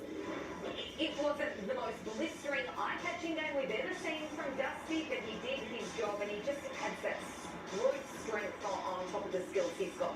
Yeah, brute strength and a touch of class. And whilst we said everyone played their role, he was probably the one that stood out from a Tigers perspective. Not the most dominant Dusty performance we've seen, but it's the moments, it's the timing. When he provides something is when they actually need it. And I just thought he was brilliant. When he kicked a couple of goals, I mean, you're not going to kick that more than 4 times out of 10. But he makes it happen on the big stage. He thrives on this. And one-on-one, he's virtually unbeatable. And he's a very good set shot for goal. A lot of other players struggle under the heat of kicking a set shot. The big final, that's straight as an arrow. Yeah, he was brilliant. He was able to manipulate his matchup really well tonight, I thought, as well. So I did ask Kenny pre-game, do you tag him? But you did. And no one wants to. No, and there's another one. So whoever they play next week, you just wonder whether they're going to go a different tack. But I mean, that has been the strength of Port Adelaide all year. Yeah. So you live by the sword, you die by it, and they died a slow death tonight. Dusty, you know, in a game that was so low scoring, so tightly fought. I mean, he was a player that stood out. Yeah.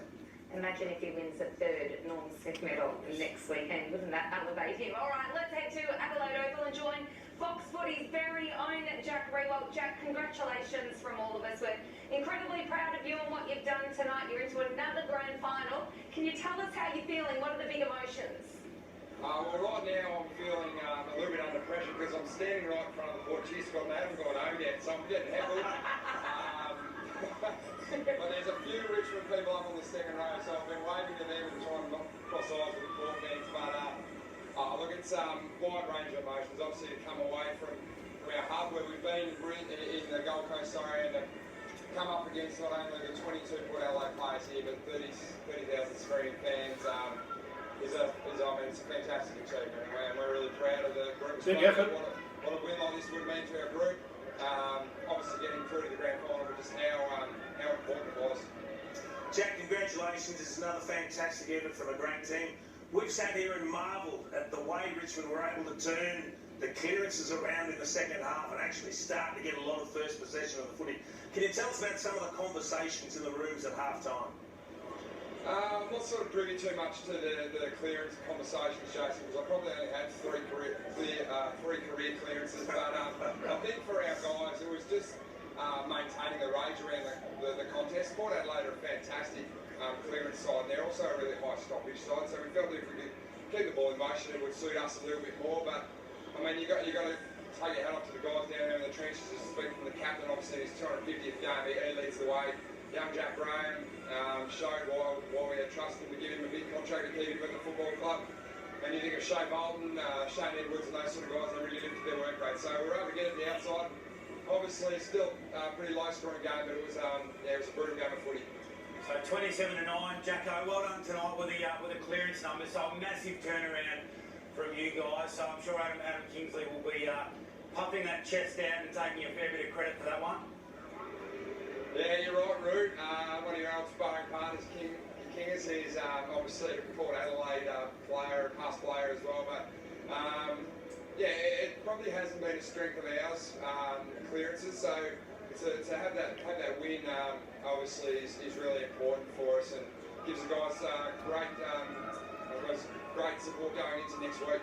Does it feel different now going into a grand final? So 4th consecutive preliminary final. Does this one feel a little bit different just because of the build-up and the fact that you are coming out of a hub and all of the other obstacles? Yeah, it's obviously a really different journey, and that goes back to obviously the start of the season and being away from home for their cousins. days now. That's his cousin. Yeah, not winning that first qualifying final and then coming He didn't through play this well, but he was there. I think it was really tantalising for the group. We would have loved to beat Brisbane in that first final, but then we knew we were going to have to do it the hard way, and what stood in the way became the way. So obviously secured it last week, and then Port Adelaide this week, and then whoever we play next week will continue to be the way through. So for our group, I reckon we've really attached ourselves to doing it a different way than we've done in the past, and it's also very exciting for us as well. We talk about role players at Richmond, Jack, and you've certainly committed to that standard. I mean, you play your role like no other. And there's probably times when you'd like to get bigger numbers in terms of possessions, in terms of goals on the scoreboard. But it was a tough night, I think, for the key position players at both ends and the big boys. We had rain at times. How did you find those conditions out there? Yeah, I quite like playing in these conditions, Jason, because I pride myself on my contests more than possessions or anything like that. So if I get a chance to have a shot on goal, which I got one tonight, which was great, and kick back, but copping a fair bit of I think as a key forward, you've got to attach yourself to something in the wet, and for me, that's 2v1 contest, bringing the ball to ground, and I mean, I was trying to put myself in as many long down the line contests as possible, and tonight I felt like I played my role. I don't care about kicks, marks and handballs. I care about what my teammates think about me, I care about what the coach thinks about me, and if I do my job, I come off the ground feeling satisfied and feeling happy. And you're into another grand final, Jack. I understand you've got to get to a team meeting, so we will let you go and we'll chat to you on AFL 360 right here on Fox Footy in the build-up to the big one. Yeah, thanks guys. I just wanted to send some commiserations to our family friend and friend of MRV. And really would know Jake Ryan, who passed away over the last couple of days. His family's been a great supporter of MRV, and he was tragically taken from us. So I just want to send some love to Jake Ryan, his family, his friends, and everyone around Australia. He's a champion bloke, champion footballer, and a lot of people hurt at the moment. So stick in there, guys, and keep spreading the love. Well said. Thank you very much, Jack. He has become a very impressive young man, Nick. I'm sure the family's very proud. Yeah, no, absolutely. It is exciting. We all ride this wave together this week. I mean, obviously we won't be able to go along and to see it all unfold, but no, very proud of Jack and all his achievements, and lovely sentiment at the end there too for Jake Ryan. Old Spanner and all his family, we're all thinking of you, and we all love you. Well done. Well said. Okay, we'll go into the newsroom now with John Ralph. Ralphie, the Tigers are through to another grand final. He's a Richmond supporter. Have many concerns. What's the fallout from this one? Well, Brendan Gale told us 10 years Brendan ago. Gale, that's him. 75,000 fans, 3 premierships, Brendan Gale. debt-free, and all those years on, it seems like that he's only one potential game away. It's going to be the most bizarre grand final week for the Tigers, who've become used to distractions with Trent Cotchin when he got off that Shields potential suspension. We saw it last year with Marlon Pickett coming into this side, and yet basically there are no distractions. You think they were going unchanged. They have a very trouble-free week. Now, there'll be 6 players that'll be at the virtual Brownlow medal, but normally it's a long list of awards nights. The AFL clubs have basically been told tonight, well, you just have to get to the grand final at 7:30. There is no grand final parade. so it'll be a really relaxing week for them. Well, in some ways as well. The AFL will give Richmond 8,000 of the 16,000 tickets that are available for the gather for members, and so clearly there'll be a lot of Richmond fans from Hinkley, they're going to have a press conference. That won't be available to them, but clearly of course, Northern Territory and South Australia and Queensland, I think they'll be very easily filling that 8,000 capacity. Now, Brad Ebert may very well have played his last game of football. There were emotional scenes post-match there where he was hugging some of his teammates, and we know that with a long list of concussions, it was something that the club had not offered him a contract yet, and they were having really serious discussions with him about that. We may get an update from Ken Hinkley, but the club's football boss, Chris Davies, said only a few weeks ago that they were really worried about his long-term safety and health, and they certainly had to consider that as well when they talked about a potential contract. If that was his last act in football, guys, he knew his concussion history, he knew the risk, he also knew the stakes. He went back and it was an extraordinary spoil there. So I think that would be very fitting of a 260-game career. So again, not to force him into retirement, but I think we'll get an update on that very quickly from Ken Hinkley. Amazing courage, wasn't it? We sat there and marvelled at the commitment of that one particular act, and we said, if Port was somehow able to win the game, this is the moment that everyone will reflect upon and say, that won Port Adelaide the game. He had no right to get back and do what he did. He risked personal injury. There's no doubt that he is worthy of a decent contract. However, the welfare of the individual has to come first here, and I think they need to have a very serious discussion, because that wasn't a big smash to the head. That was a whole... Sometimes when you've had a lot of concussions, you can just rattle the body. He landed heavily flat on his back. There might have been a bit of whiplashing to the ground, but I mean, if that's going to cause a severe concussion, you've got to start thinking, maybe I've had one too many and I need to back off. Yeah, it loomed as a Nick Davis type moment in that semi-final when Sydney then went on and won the flag, didn't he? Port Adelaide were able to win that game, but I mean, he's a player whose courage has never been questioned, but a moment like that, if that is, it just enhances your reputation, doesn't it? It has been a massive year for Ken Hinkley, Ralphie. Where to for him now? Well, Ken Hinkley declared in the pre-season, we're going to win this thing. And it wasn't a bold and wasn't absolutely ballsy, and he nearly got there only a couple of games away. As a result, though, of this fabulous year for Port Adelaide, with such a young side that's got such upside, now Ken Hinkley will certainly get a contract extension past 2021. Now, we know that he has ticked off that contract clause with the finals appearance to get him next season, but I think the club absolutely believes that he is the man, and so they would like to give him security. So, look, I think they'll be bidders on Orazio Fantasia from Essendon, but Adelaide will probably win that battle. They've already got young kids on their list. Lockie Jones is a next generation academy kid. He's probably a top 12 selection, so they will bid for him. But the centrepiece of this resurgence has been Ken Hinkley. They'll lock him away, and I think everyone would agree that he certainly has will appreciate the contract extension, but very much deserve it as well. Absolutely, and I think we saw some of the young players tonight. These guys are going to be around for a long time, playing really good football for a long time, and be part of the next Port Adelaide Premiership side, whenever that may be. Yeah, they play a great brand of footy as well. So there's two things. There's the personnel, but Kenny's got these guys believing. So that's a really important challenge for a coach. And then to overlay that's a critical ingredient to win the players and make them believe in what you're selling, but then to actually be able to go out and execute a game plan. And they've done it all year. Second half let them down, but they've done it all year. Yeah, they've got some quality young men. I mean, they're not just good players, they're future leaders, they're good quality people, and they've got a lot of class about them. So I think we saw the signs tonight that they're the ones that are going to lead this club as they go forward. They're not going to rely on the older experienced players. They're ready to grab the reins. A lot to like out of their season 2020. Well, tomorrow night it is the Brisbane Lions and Geelong. Who will face the Tigers in the decider? Here is Billy Brownless from PointsBet for the latest odds. Oh, Billy. Thanks, Jonesy. I can't wait for he's getting more uglier as he gets older. Take on my Cutters at the Gabba. Looks like I'm in Festa. Oh, he's a good player. $1.80 and will come in confident after defeating the Tigers in the qualifying final. And what about my Cats? Well, they are every chance here after what we saw against the Pies last week. Come on, the Cats. And now for some fun stuff. PointsBet's AFL Elite Odds player combos. Get $3 for Charlie Cameron and Patrick Dangerfield to combine for 3 or more goals. Danger kicked 4 last week on his own. So this is value indeed. And PointsBet's AFL early payout continues on tomorrow's game and the grand final. If you lead at halftime, you know what that means. You win. PointsBet will pay you out as a winner straight away. So if you don't have the PointsBet app, it only takes 1 minute to join. You get access to over 400 markets on every AFL finals game, as well as same-game multi, quick multi, elite odds, and much, much more. So download the PointsBet app, and please remember to gamble responsibly. AFL's Footy on Fox post-game, brought to you by Carlton Draft. Under 12 best and fairest, eh, Keith? You know what else is the best? Insurance that does what you need it to do. Need help with a claim? Keith. Hey, Keith. Hi. Keith. Hello. Keith. Some don't have one dedicated home claims manager. But Amy does. Easy choice really, eh, Keith? Go with the doers. Amy does.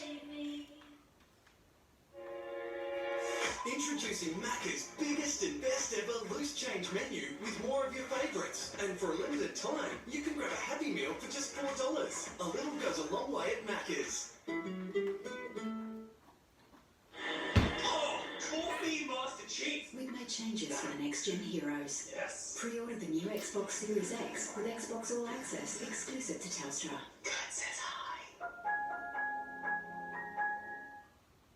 At the first sign of spring, you can see life is emerging. The weather's warming up, the grass is starting to grow, you can start to see everything coming back to life. Spring's that time of year when everything starts to jump out of the ground, and it's the perfect time of year to get it back under control. You're just preparing the whole place for the warmer months. Come out into your garden, get some fresh ideas, and imagine what you can do with it. I mean, have heaps of fresh ideas for spring. Where's Bonbon? Have you seen? It's probably somewhere. This it? See anything? No, sorry, mate.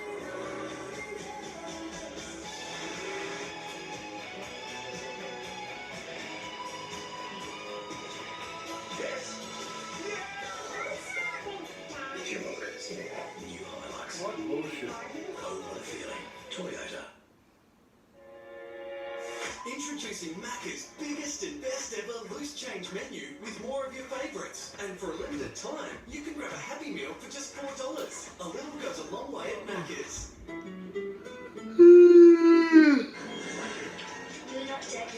We've made changes. Hey, till tomorrow morning at 9 o'clock. Pre-order the new 9 o'clock. Xbox Series S with Xbox All Access exclusive to And Telstra. prelim tomorrow night. No. Prelim tomorrow night. And the rugby as well. Yeah. A good entertaining night. Too many more. Fucking shit, Bridget. The highly anticipated brand new drama from HBO. The story of Oh, I'm kind of on a big day. The Undoing. October 26 on Fox Showcase, the home of HBO. One of the oldest and biggest Oh, it's a rugby. This rugby on Sunday. What's that? Oh, you got the fucking car race. Oh, what's the replay?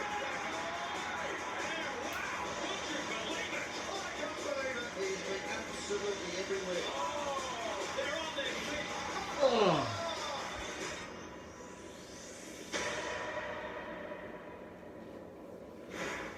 And following on from their engrossing draw last week, the Wallabies and the All Blacks will lock horns once again in the newest chapter in this great rivalry. On Sunday at 1 p.m, you can catch it live on Fox Sports.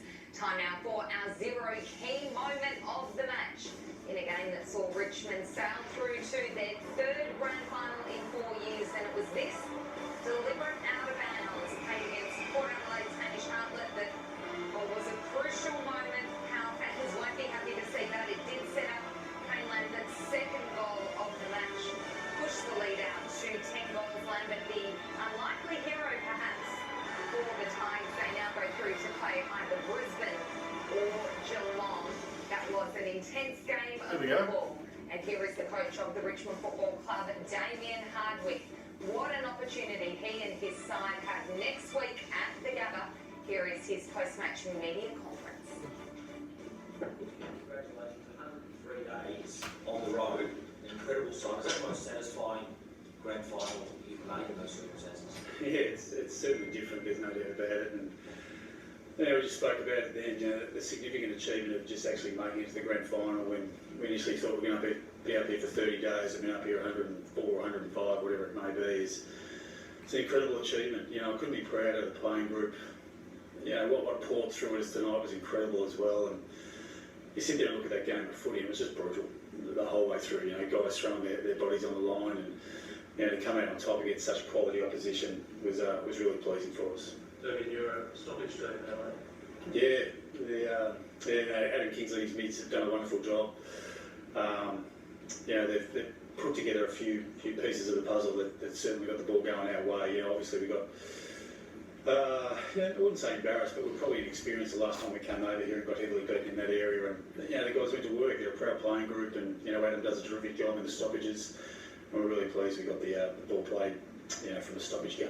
What did you become so overwhelming in that factor of the last quarter to smash Port Adelaide when that's one of their strengths? 4-1 virtually in that area. Yeah, look, I think, you know, once again, the guys just dug deep. You know, I thought the skipper was incredible in that part of the game, and Toby Nankervis, you know, really started to take charge. You know, I thought our guys on the bench managed his game time pretty well. He was on there for 14 minutes, quarter 2, Tim, but anyway, it probably worked out pretty well in the end. You know, Nank was incredible that last 5 or 6 minutes, you know, just sitting behind the ball. So, yeah, it was really important. Yeah, game here, but it was obviously marginal in terms of the differences. Did you also rate your poise going into Brooksby? Yeah, I thought we were good. You know, once again, there's always a couple of opportunities where we could have scored a little bit easier, I thought, but you know, Port are very good the way they set up behind the ball. They're very strong behind the ball, so trying to get the ball through from our D50 was always going to be tough. But I thought our forwards did a pretty good job. Sorry, Ross. Was that a drink of water? Did you have to readjust anything once the weather turned the way it did? Look, we speak about it, but the games against Port over here are always going to be surge-type footy. You know, forward footy, their pressure is incredible. They press up. You know, we saw it with Geelong when they played over here a couple of weeks ago with that forward handball that, you know, tries to get past their pressure, and we took a little bit out of that game as well, but it's probably falls into our, you know, our kick bag a little bit, how we played. But look, the conditions are really tough, especially the first half. The rain sort of died away in that last quarter, but overall it was a pretty damp day on the foot, damp night on the foot. So. Do you know, what did you think of the interpretation time of the delivery out of bounds or the yeah, it's a difficult one. Yeah, the game is really hard to adjudicate with those ones. I think the consistency level, if it is, we're happy with it. You know, once again, as long as it's consistent, we'll play with whatever rules are out there. There's probably a couple in the conditions that are a bit tough, but you know, it's a high pressure game. The umpires are under high pressure as well, and so they did a pretty good job on the night. Did it take you by surprise? The judging by my reaction in the box, probably a couple of times it did a little bit, but yeah, once again, as long as it's consistent, that's okay. What did you think about the booing of Tom Lynch? Did you think it was fair tonight? Oh, it's all part of the theatre. You know, that's the reality. You know, Tom's a big boy, he can handle it, he's a wonderful player, one of the better players in the competition, so, you know, it's water off a duck's back from Tom's point of view. He just plays the game, he plays it hard, and I just love the way he goes about it. You know, incredibly proud of, you know, he's had a tough year. You know, some of those incidents have been harshly judged, and, you know, he's been probably maligned a little bit for that, but he understands it, he accepts it, and he gets on with it. That's what we love about it. There was a great moment, didn't it? It looked like Lynch was lining up for goal, and Dusty just told him a little joke and just calmed him down. Did that sort of encapsulate the spirit of the side and camaraderie amongst the stars? Yeah, I didn't see it. They are a special group, and you know, I say it all the time.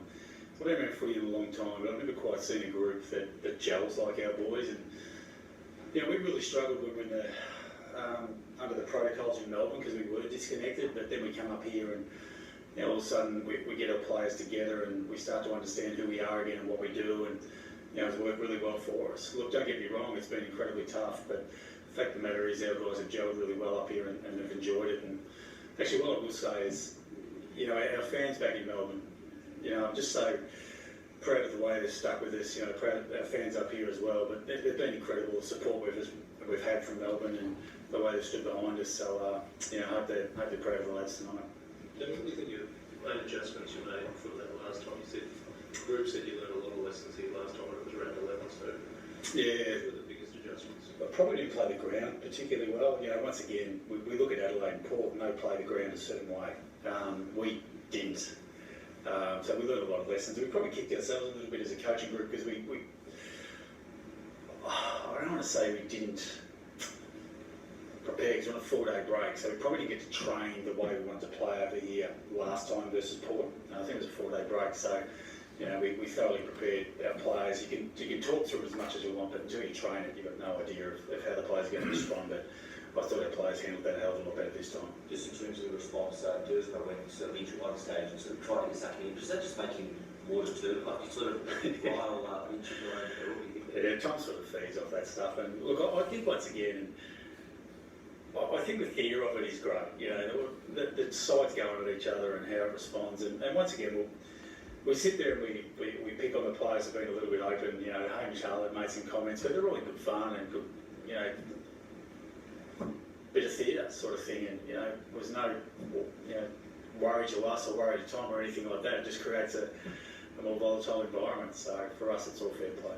Tony, you didn't go with the 2 runs. Did you talk about it during the week? Right call again because you win, or right call?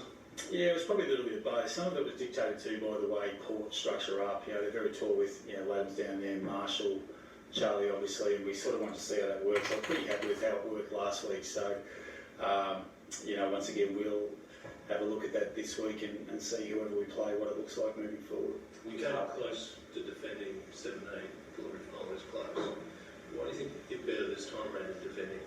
Why do you think we're better? Oh, I think our game's better. I think the playing group, you know, have improved as well. We've got some players that have really stepped up and become important players for us. And, you know, I think we're more consistent across the board. You know, we don't rely on any one player to step up and dominate like some other sides do. I think we get a real soldier-like performance from all our players. You know, they play their role, they execute their role, and they rely on the system to get the result. And, you know, it's really pleasing as a coach. We ask our players to commit to it. And some players will have a great day on the stat sheet and others won't. But the reality is they still play their role and execute it really well. Just on that, Dimmer, obviously there'll be some speculation and scrutiny of Jack Rewell's performance tonight. I know during the week you spoke about his performing his role, bringing the ball to the ground, not getting beaten in his individual contest, second to his match time. Yeah, that's true. Well, once again, people don't see that, but what people have to realise is when the opposition mark the ball off our boot, the probability of scoring basically doubles from that play. So just to bring the ball to ground is really, really important. You know, Jack was 1v2, 1v3 tonight a lot of times, as was Tom. So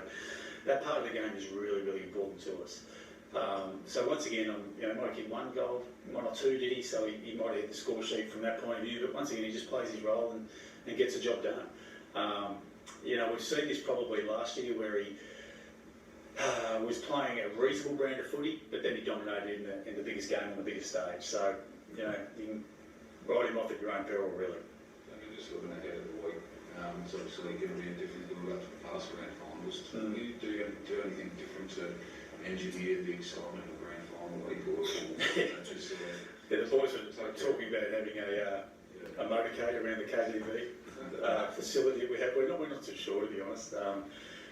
It's going to be a special week. It's going to be different, there's no doubt. But, you know, I think overall, to get a season underway, to play under the circumstances that we have, it's been an incredible achievement, and we'll just enjoy it for every moment we've got. You know, these sort of moments don't come around very often, so we'll up it up as best we can. With the protocols, can you go to the Gabba tomorrow and watch, or do you have to watch it? No, we'll just watch it at our KTV facility and, you know, yeah, watch 2 other good sides slog it out, see how they go and figure out who we're playing after that, obviously. So, yeah, it's going to be a great game tomorrow night as well. You know, tonight was a real cracker. And I've got to commend Ken and his Port Adelaide boys. They're an incredible side. I absolutely love the way they play. You know, they're a side you really fear.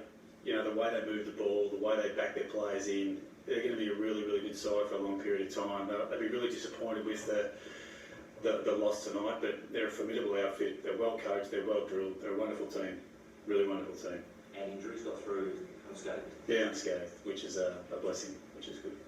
Damien, just to finish, tough day for the AFL coaching fraternity. Do you want to say something to just make us all recognise just what the coaches are going through? Yeah, I think so. Look, it's a sad state. Like, Reece is obviously a person that we know and we cherish, and he's an incredible person. But the rigours of our game, especially in this year, it probably reciprocates what people are going through. It's tough, it's challenging, and, you know, we just wish him a speedy recovery. You know, and the North Melbourne Football Club as well. Like, it's people like Reece Shaw don't grow on trees. He's a special human.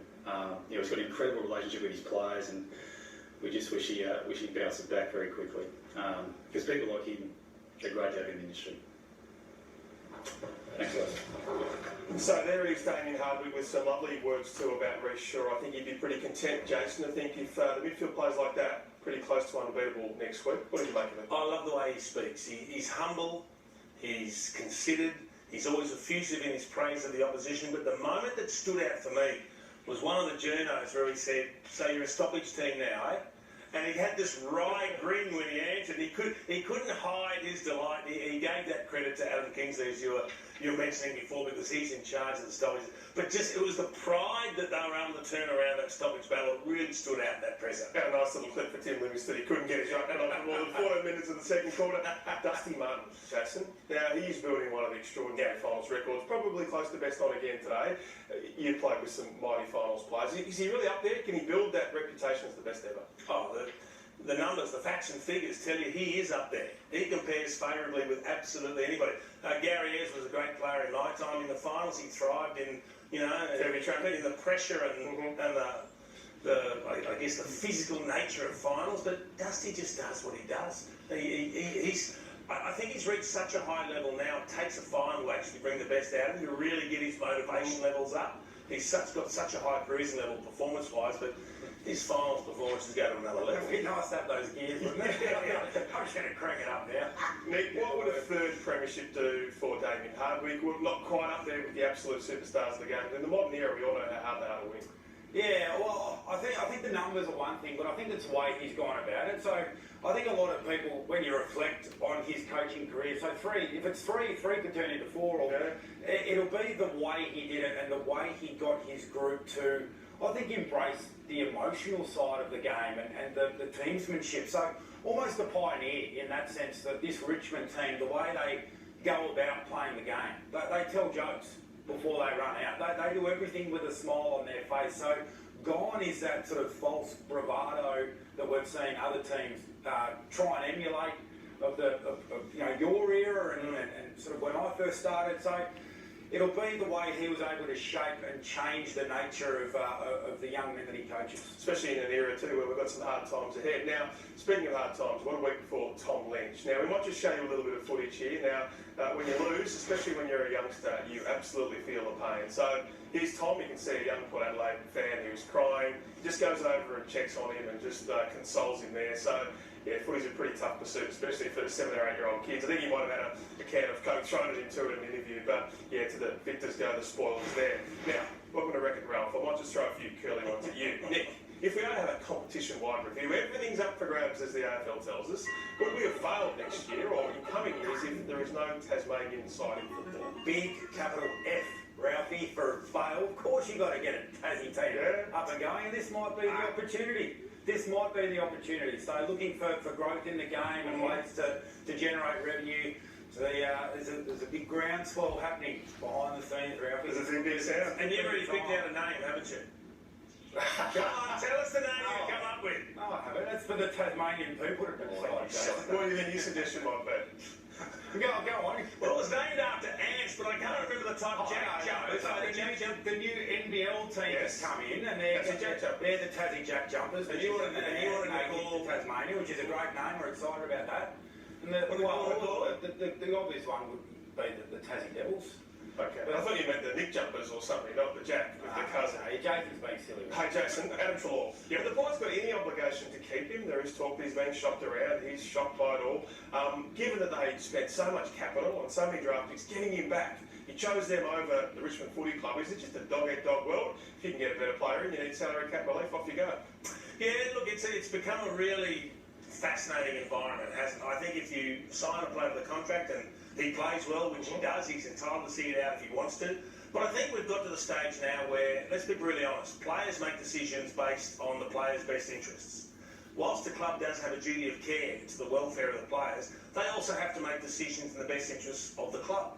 So, I mean, if he's a little bit wavering and you're a little bit wavering, sit down and have an honest conversation and say, look, what's the best solution for both of us here? Whether you've got great trade value if you want to go somewhere else, although if you want to commit and just see out the contract, hey, let's go, all guns blazing ahead. So just have an honest conversation about it. Big back-ended contract, so if there was someone to take that contract, it would be significant. Still got 5 years there, so a lot of water to go under the bridge. Nick, are you worried at all about the effects of free agency? Now, we see Joe Danaher, he's going to the Brisbane Lions. We saw Tom Lynch, has gone with rich rewards to the Richmond Football Club.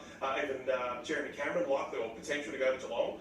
Doesn't seem like the scrappers are getting the stars. Yeah, so I don't think that's the way the AFL designed it or wanted it to play out. But that being said, I'm not worried about it because it was less than 5 years ago that Brisbane had 5 players put their hand up and say, we want out of the joint. So it's incumbent on the clubs to develop a culture and a destination that attracts players. So if the clubs can get it right and Brisbane can get it right, well then every club can get it right and be able to attract those big free agents. Jason, he's been very capable of fixing the weaknesses that have a lot of clubs thinking, well, I'm not quite sure about this bloke, and of course it's left the North Melbourne Footy Club.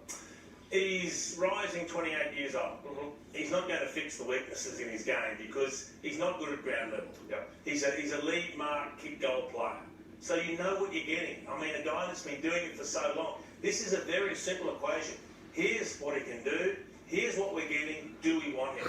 I don't think you sit there and say, well, can he work on his deficiencies? If you're starting to worry about that, well, then you shouldn't be interested at all, I wouldn't have thought. But he's got a lot to offer. Yep.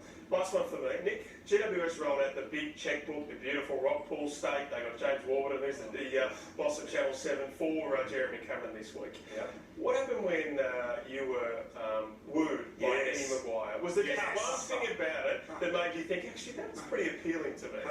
Ring it. Well, it was just a toasted sandwich and a milkshake. Around it. Where was it? It was at Eddie's house, actually. He got me in there too. It was sneaky under the guys that were catching up to talk about life after footy. And Eddie, this is why you'd love Eddie representing a football club, is because he leaves no stone unturned. It was when I was sitting on a plane about to taxi out to the runway to fly to America, and I had a text message come through, and it was Eddie saying, I know you're about to take off on a flight back to Texas. I'm like, well, how does this bloke know that? Who are his spies? And he said, while you're sitting on the plane for 14 hours, I want to leave you with 2 words. Brian Lake. Brian had just played in the grand final the day before, won the Norm Smith as a premiership player, and he said, that could be you next year. So I had 14 hours on the plane to think about nothing else. Most importantly, when you went round to Eddie's, how big was the brown paper bag? With the toasted sandwich in it. You're very fond of the folding paper. Is that right, Jason? Wasn't one of Nathan Buckley's famous sourdough and tuna sandwiches. That might have been Sarah, but I just couldn't get over the line. I miss going out for dinner. Nick, you should have gone out somewhere nice on Eddie's watch. All right, well, Fox Footy Live Trading Day will begin on November the 2nd. It will have all the latest breaking news concerning the world of trades, and boy, is it going to be a very busy trade period this year. All the big names will be debated and dissected every single night. It is the hottest time of the year. All right, let's head back to Adelaide Oval, where Ken Hinkley, well, he'd be proud of his boys tonight, but also disappointed they're not going to be going through to the grand final. Here is his post-match media conference. Is there a way to explain what happened in the last quarter, particularly with strength, where winning stoppages doesn't work for you? It becomes actually a weakness. Oh yeah, there's a way to explain it. The opposition were fierce themselves. They were highly, they've been the top side for a reason. They were never going to give it away. But our blokes give it one hell of a shake. Ken, it was maybe it was the season. It wasn't the result you wanted tonight. What was your message to the players post-game? We learned a lot. We learned a lot this year. We said we were improving and we were coming, and we didn't get quite where we wanted to go, but we gave it one hell of a shot, and they should be proud of that, and they should learn from that. There's lots of lessons you get. This is what happens in the game. You get these days where you get the harshest lessons, and we know we know every prelim final you're going to have to stand up the whole way through, and we didn't quite get there this week. Obviously, there was the contested ball factor in the latter part of the final quarter. Do you also feel poise going with 50, perhaps might have been the difference at various points? Oh, that's something that the opposition were really well drilled. I mean, they're a high quality team. You know to get there, you've got to go past Richmond at some point. Someone's going to go past Richmond at some point. We're going to be trying bloody hard to be that team that goes past them. Tonight we weren't ready to go past Richmond, but we give it a shake. There's bits of our game that weren't, and if we look at the game, there'll be only little bits that you'll know that they had the upper hand in and they got hold of it when they needed to, and that's why they're now in their next grand final. When you look at the way you use the ball, they throw it around a bit too much. Us? Yeah, yeah. Oh, well, I think there's certainly, at the end of a loss, you can be a little critical of that, but that's worked for us. And then we've been brave enough to do that all year, and we won't stop doing that. We'll just refine it and get better at doing it, so it's harder for them to stop it. That's 2 prelims, Ken, by less than 2 kicks now combined. Any similarities to the feeling, do you think, back in 20? Can't remember the last one. Sorry, as hard as it is, it's a long time ago. I know it hurt. This one hurt too, but every prelim, almost every prelim, is this type of game. And the conditions even made it more combative tonight, so they hurt. We got to risk the hurt. We risked the hurt. The threats that you identified with Richmond going into the game, did you feel like you handled them okay? Well, I think that was it. There's just those couple of moments that they did what they do really well, and they were able to get a couple of crucial plays on the ball that made a big difference to the game. And we weren't quite as clean as we needed to be to get our couple of crucial plays going. We had plenty of chances. They had plenty of chances. So you want to debate about Hartland, deliberate out of bounds, and also the Do you reckon? interpretation. The general interpretation time. What was your view? No, it doesn't matter. Umpires paid it as deliberate out of bounds. I'm not going to judge umpires. It's a high pressure game for them too, so it hurts. But we lost the game. It wasn't one play or one bit of the play. So I never sit there and get too focused on one decision. Everyone will, because in the last quarter I think you go from it's a 6-point margin, but not for me. It's hard game to umpire. How's Brad even? Well, Brad got a very big hit again, so he's obviously pretty groggy. So he's wouldn't have been perfect for next week if we had got through. And Bird, when he went, stood in the goal square, what was happening there? Well, we tried to pinch some minutes out of him. He hurt his quad again, unfortunately, and we tried to get a couple of minutes out of him to keep the team fresh as we could, because we know it was going to go all the way. It was going to go all the way to the wire, so pinching 7 or 8 minutes in the third and the fourth quarter was important to us, so he tried to give us some. Just do you fear for his future, playing future, not just... No, well, I think it's pretty clear if you watch coming off the ground tonight, Brad's done. As an AFL player, he's got to put himself, his health and his family first, and he gives everything to our footy club. He'll walk away from the club knowing he did everything he possibly could, and I've had a lot of conversations with Brad through this year, and the courage of that man is amazing, and he just kept at it right to the end. Does it sort of give an inkling that might be the full stop to it? Yeah, I think so. Yeah, Brad will certainly retire. I think, and tonight, if anything, tonight would have absolutely confirmed it for Brad.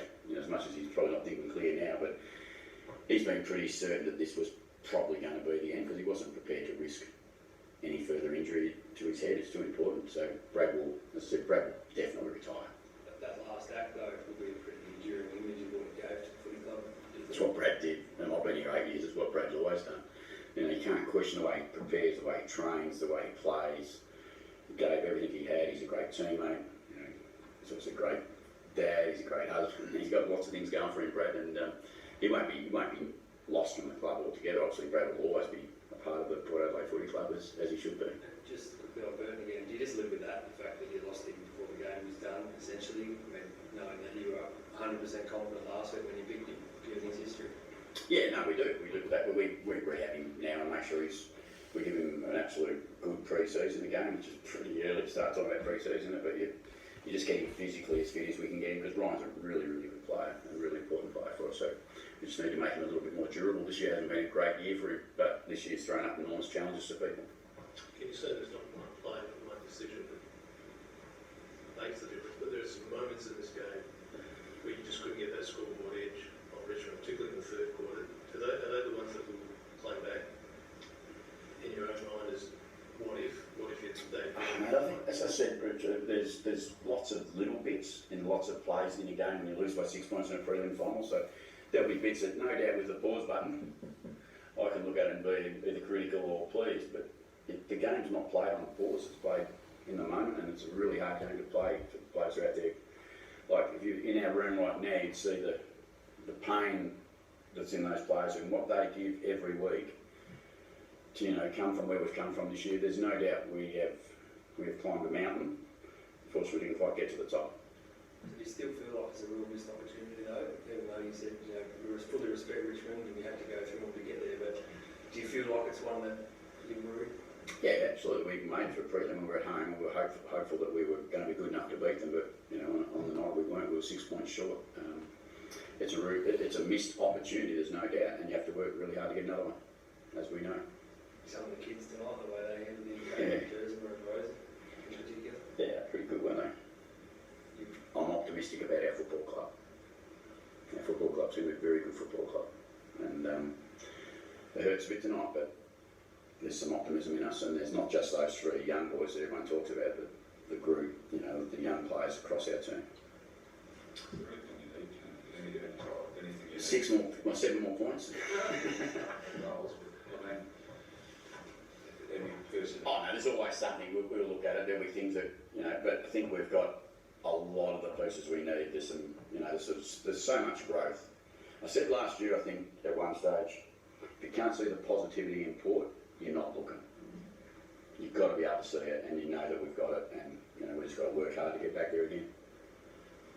Can we ask Damien, when he was here, about how the coaching fraternity will reach out to Richmond? Do you want to say how you sort of reach out to him and get him some support from you? I think that the whole AFL industry will do that, and you know, the most important thing right now is that Reece looks after himself and his family, and he's you know, he'll do that. You know, I know through his management that he'll be looked after really well. Everyone will be here for him when he needs it, but it's tough when anyone deals with anything personal like that to deal with. So he'll get the support that he needs from everyone. Is that really sure?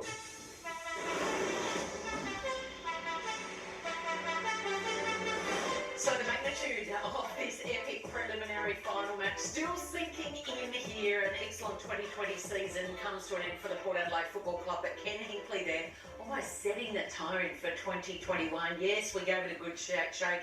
We're a little bit disappointed, but we've got belief and we're ready to take that next step. So it was a ruthless finish from Richmond in the end, and the power falling to the Tigers by 6 points. It is the first crack. Hello and welcome, Dermot Brereton and Brendan Johnson.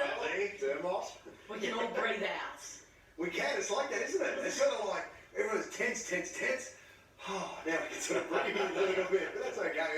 It was so intense that the entire 4 quarters, right down to the last 30 seconds of the game when Lynch takes the mark inside defensive 50 to close things out. Yeah, and little moments as well. I think it was Rosie was behind him. He must have stood in the goal square. You've got to see that and think, he's dropping in there. I can't reach him to spoil if the ball comes forward. You've got to halve that distance. Little moments like that. I know everything happens during the game, but there's times when you just sense the urges and you've got to shut down those types of areas. So many little moments to dissect, and we'll do that here on Fox Footy all throughout the week. But right off the top, Derm, who's your first crack? What are you seeing and thinking? That's the first thing I want to talk about. Well, my first crack is, we know Richmond are a system-based team. They take ground.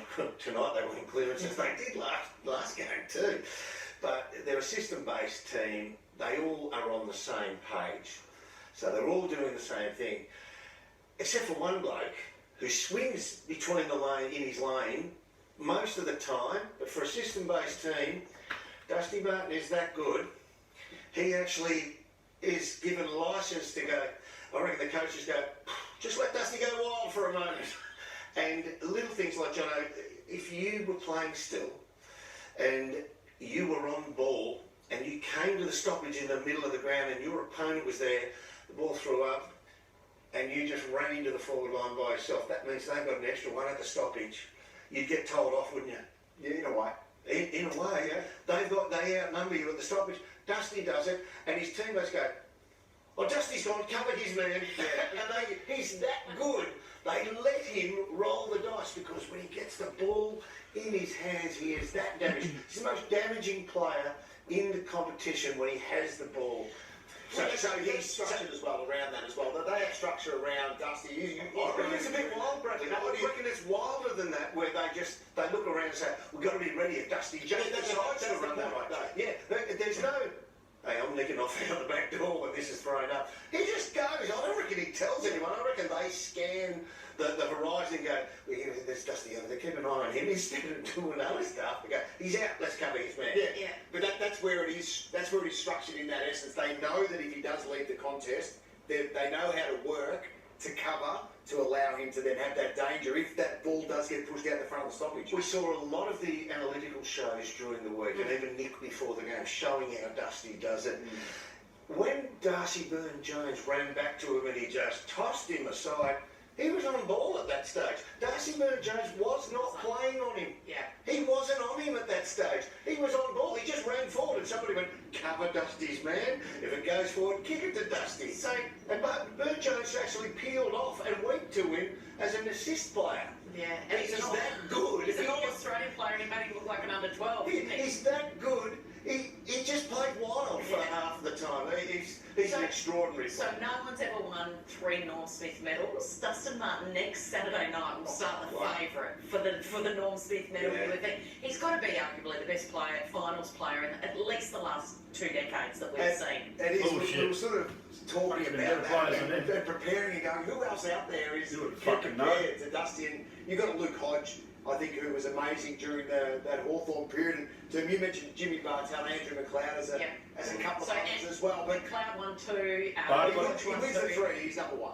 Yeah. He's number 1. He's in the conversation with the other guys we've just mentioned. I think Bartel probably sits 4th in that line, but it's a great group, isn't it? And he heads the way if he wins the Norm Smith. I've got to say though, there was a bloke who was playing finals before they were handing out Norm Smith medals. I reckon the little squat moustache bloke with number 3 on that 4th one might have won a couple of Norm Smiths. I saw him destroy some teams in finals. He took apart your doggies one day in one quarter. Brad Hardy had him completely blanketed in that preliminary final. He was that good by the end of that quarter, the final quarter in '85. I tagged Lee, thinking if he gets it wrong by half a metre, it'll come to me. And the ball gets thrown up, and I'm going, tagging Lee here. He's my teammate. And he's just taken off when the ball's in the air. I said, he don't know where he's going. He's got it. He's out the back door. That's what I said the last couple of decades. That's why I said that. Because I knew you would go back to the old days. You've been watching Lee Matthews. Who's a bit like him? And he strikes fear into the opposition like Lee Matthews does did as well. Okay, Jono, your first crack. My first crack is Port's mids. Quarter 4, where were the Port mids? Now, the only reason I go to that is because all year, number 1 in clearances throughout the competition.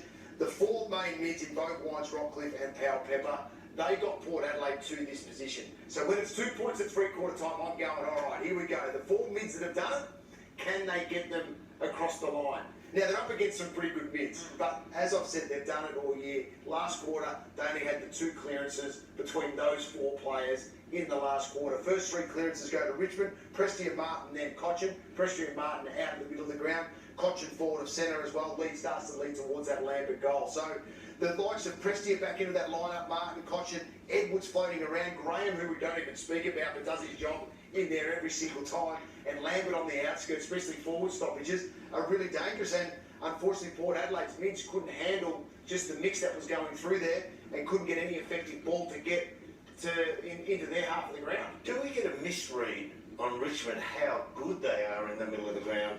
Because they come to finals when the heat's on, and we saw that last game. They step up. Their clearance game goes to a new level. I've been a rat, and I think he's the next superstar in the making. Shai Bolton. Yeah. Well, he's another one who's been pushed out a little bit, but he's number 6 in line to go into those 3 spots underneath Nankervis's feet. He's 6th. He's a star. He's an absolute mega star within the next 44 games. Yeah, and I apologise for not putting him on that list. But he didn't get in there tonight. That's the thing. Ford have centre now, though. That's their forward stoppages. They've got Lambert roaming around as well. And Bolton doing what they do allows Graham to sort of sit back a bit more defensive, which he likes to do. Edwards can sort of roam because he's got 2 other sharp players around it. So just that setup now is enormous. And when they played, I know we're going back, but when they played mid-season, the Port Adelaide's 2 best players, Boak and Wines. So It says a bit there, doesn't it? Yeah, well, it does. And there's a significant change in Richmond's lineup from that game to this one. And a few of those were through the midfield. And but it's been great for Bolton's year, for Presti to be out of the team, because we've seen what he can do and where he can go as a player. And absolutely right, because Presti is, after tonight, has played 8 out of 20 games this season, and his counterpart in there, Edwards, he played his 9th out of 20 Richmond games this season. So what are we missing there? 11 and 12, 33 games of football from their normal starting midfielders, or rotation of A-grade midfielders, they missed this year. And that's how Bolton got in there. And my God, he's a good player. I've got a feeling he might just step in there next week. Yep. And people are looking at the other 5, and Shai Bolton might just do something extraordinary. Well, that's another story. Maybe there too. Yeah, but just sneak into that midfield and pop up and surprise everyone. When you said that at 3/4 time, how are they going to do this? I thought they were going to slide him in because he's got pace away from the stoppage point. But they did the job. I noticed tonight too that stoppage work. There was, you get some wonderfully gifted or linking teams in the midfield. Tap them, quick, out and running. It was just take the ground. That they knew, both teams knew the heat was so strong in the midfield. Head over it, mini chip kick forward, just to take the ground. But that's the second centre bounce in the last quarter. Dusty Martin wins it, but he gets it to Bolton on the half-forward flank. Burton Jones actually comes in off the back. Dusty wins it clean on out 9 o'clock, so it comes out the side towards the wing, and there's Bolton who he hits. So that's the class combination that you're talking about, that we started to see a little bit of in when it was tough and hard, the senior players, to the improving players on the outside to still get involved. All right, we've still got heaps to go through tonight. We're going to have a break shortly and have a look back at the Port Adelaide 2020 season, and then we'll also look at a preview of tomorrow night's prelim. My first crack. The emotions are of sadness and I think pride tonight. Brad Ebert, unbelievable courage, and the confirmation now that his last act on a footy field is one of the most bravest things you'll see. Game on the in the balance, and we saw Brad Ebert go back with the flight. First of all, he's crunched himself there in that contest. Yep. And he's wearing that helmet because he's had half a dozen concussion issues. When he was taken off, I thought to myself, gee, I wonder whether he's played his last game. His coach, Ken Hinkley, has just announced that. You can see him talking with Jack Revolt there, clearly passing it on. And his royalty at Port Adelaide, he's the nephew of Russell, obviously. His blood pumps black, white and a bit of teal, and it's a sad way to end. It's a glorious way to end also. I mean, it's only sad because we expect people to go out winning premierships, but gee, there's 680 blokes who don't win a premiership each year. But it's a glorious way to go out in the way that personifies his career. Yeah, I think the emotions will be high now, but when everyone talks about Brad Ebert from tomorrow morning onwards, the first thing they'll do is smile. As soon as you mention his name, they will smile, because he's a heart and soul player, and he gave absolutely everything for the West Coast Eagles at the start, and then obviously moving back to Port Adelaide, and the way that he tagged, and then he did everything for the team consistently every single week. Then he got some release time and was able to show the footy world the skill that he actually had. He's got 30 times a game. Exactly. So he had it all throughout his career, and his determination in the contest was second to none. And I think that's why when you mention his name, everyone will just have a little grin on their face saying, yeah, what a player. I remember when he was first drafted, I think the Crows took Patrick Dangerfield at pick 10. And it was like, oh, hang on, you should have taken Brad Ebert because he's a South Australian, went to West Coast, he played those 76 games before coming back, and it was so fitting that he finished at Port Adelaide. He's got a couple of young sons, so you never know, that name might continue with Port Adelaide. But congratulations to him and the family on a wonderful career, and it was a sort of exclamation mark to finish the night on what was an epic contest. All right, well, stick with us because we're going to go through Port Adelaide season. We're going to have a look at the Tigers as well and how they stack up against either the Brisbane Lions or the Cats. Just 2 games left in this AFL season, which means summer is nearly here. I know you love your cricket, Derm, and you get to see every single ball of the cricket summer live and exclusive on Fox Cricket, and beginning with the exclusive limited series, limited over series featuring one of the biggest names in cricket.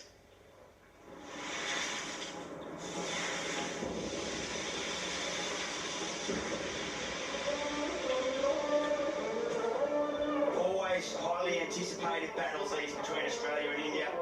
Another chapter is about to begin. Hey, if you won't give it to me, I'ma take it.